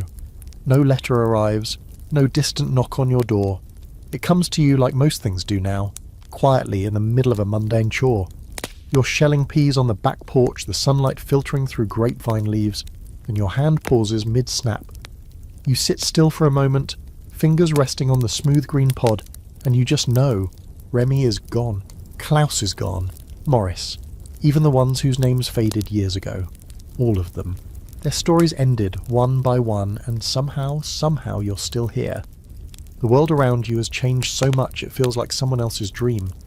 The horses have mostly vanished from the roads, replaced by the metal beasts with sputtering engines and round glass eyes. You watch the telegraph arrive, then the railroads, then rumours of flying machines. You saw governments rise and fall like wheat before the scythe, and through it all, the vineyard remained. The soil stayed warm, the vines still needed tending. You let that be your anchor. You're not strong anymore, not the way you were when you crossed the Alps on frostbitten feet or dragged yourself out of a Russian ditch. But your hands still remember the rhythm of pruning, the gentle twist of ripe grapes off the vine. Your body complains more than it obeys, but you know how to work around that. Age is just a slower kind of battle. Sometimes a local newspaper runs a feature on you, the last soldier of the emperor. They bring a photographer, a man with a thick moustache and ink-stained fingers who asks you to pose in your old uniform. You refuse, not because you're ashamed, far from it, but because you're not that soldier anymore. That coat belonged to a man who marched through sandstorms and snow, who buried friends with shaking hands, who stared down death and kept walking. You honour him best by not pretending he still walks in your shoes. Instead, you tell them stories, honest ones. You talk about hunger and lice, and boots that peeled the skin off your heels. You talk about the night fires in the Russian woods, and how silence could be louder than a cannon. You talk about fear, not heroism, not glory, just fear, and what it feels like to survive it. And they listen. You can tell they expect different stories. Braver ones, cleaner ones. But you've had enough of polishing truth into fiction. Let some other old man invent the victories. You'll keep the cold nights and the crooked scars. One spring morning a letter arrives. Heavy paper, clean handwriting, a return address you don't recognise. You open it slowly, hands trembling not from nerves but from habit. It's from a history professor in Paris. She's researching Napoleonic veterans, compiling letters, journals, oral histories. She found your name in a dusty archive and someone told her you were still alive. She wants to visit, to record your memories, to ask what it was really like. You hesitate. Then you write back. When she arrives a few weeks later, she's younger than you expected. Much younger. She wears spectacles and speaks with excitement too big for her body. She reminds you of Stanisław in a strange way, wide-eyed and eager, still believing the world can be understood if you just ask the right questions. You talk for hours. You tell her about conscription, the blistering march through Italy, Cairo's heat, the rats in Alexandria, the strange men in white robes who fought with fury and disappeared like ghosts. You tell her about the snow, about Tissot's final breath, about the bridge over the Berezina and how the ice sang just before it broke. You tell her about Napoleon, not the myth, but the man, his voice, his eyes, his weight on the air when he entered a room. And you tell her about coming home, about trying to remember how to sit still, how to be soft, how to stop flinching every time someone drops a plate. She takes notes furiously, but she also listens, truly listens. When she leaves, she hugs you, awkwardly but sincerely, and says, "Thank you, you've given me more than history." You nod. "Just make sure you write it like it was." She smiles. "I'll try." You sit on the porch long after she leaves, watching the shadows stretch across the vineyard. Your hands are empty now. You're not shelling peas or whittling wood. You're just sitting, listening to the wind rustle the leaves. It's enough. That night, you dream one last dream. You're marching again, but the load is light. No musket, no pack. Just your old coat, fluttering in a breeze that smells like wine and wood smoke. You're not alone. Tissot is beside you, whistling. Klaus walks just behind, flipping his little wooden frog in the air and catching it. Stanisław carries a loaf of bread under one arm, grinning like a fox. You walk on, not toward battle, but toward home. You wake with tears on your cheeks, and you don't bother wiping them. In the weeks that follow, your steps grow slower. The world keeps moving, politely. Neighbours bring food, letters arrive, the vines blossom. You watch it all like someone remembering a favourite tune. You sit more than you walk. You sleep more than you sit. You don't feel fear, just a curious sense of completion. And one crisp morning, before the sun has fully risen, before the roosters bother to cry out, you breathe in, deep and calm. Then you stop. There's no fanfare, no last words, no medal on your chest, just peace. And somewhere far away, on a beach in Egypt, or a snowy hill near Borodino, or a muddy field in Belgium, a young soldier lowers his musket and nods. You made it. Historical fact. Many Napoleonic veterans lived well into the mid to late 1800s, becoming living links to a war that reshaped Europe and echoed into generations that never fought it. Quirky fact. In France, veterans of the Empire were often allowed to wear their uniforms during public holidays and parades, and some insisted on doing so until their final years, often despite protest from families and the occasional moth infestation. Open debate. Scholars continue to discuss whether the Napoleonic Wars birthed modern Europe through progress and reform, or set the stage for endless cycles of nationalism and conflict. Both may be true, and now, as the story closes and the last echoes of musket fire fade into the past, you lie still in the soil of your vineyard, beneath a simple stone, no medals, no grand inscription. Just your name, your dates, and a line chosen by your sister. He came home. The vines continue to grow above you, green and wild, soaked with rain and memory. Children chase each other between the rows, not knowing your face, but living in the world you helped return to peace. Your coat, now brittle with time, remains folded in a cedar chest. Sometimes the curious open it and trace their fingers over the worn seams, whispering stories they only half believe. The wars you survived become lessons in dusty classrooms, the names of battles memorized without knowing the mud, the hunger, the weight of frost on bones. But you remember. Somewhere beyond memory you still march. The woman from Paris finishes her book. She includes your stories, your drawings, even the little wooden frog Klaus carved. She dedicates the final chapter to one soldier among many, a quiet man who saw history not from a throne, but from a trench, and still made it home. Because in the end, that's the truest victory. Not glory, not medals, not a name in stone, but survival, dignity, a final breath taken in peace, not fear. A life rebuilt from ash and frost, a vineyard that keeps blooming. And now, dear viewer, dear dreamer, let your eyes close. Let your breath slow. Imagine the soft wind rustling those vines, the hush of a world that has, for one small moment, set down its weapons. You made it through.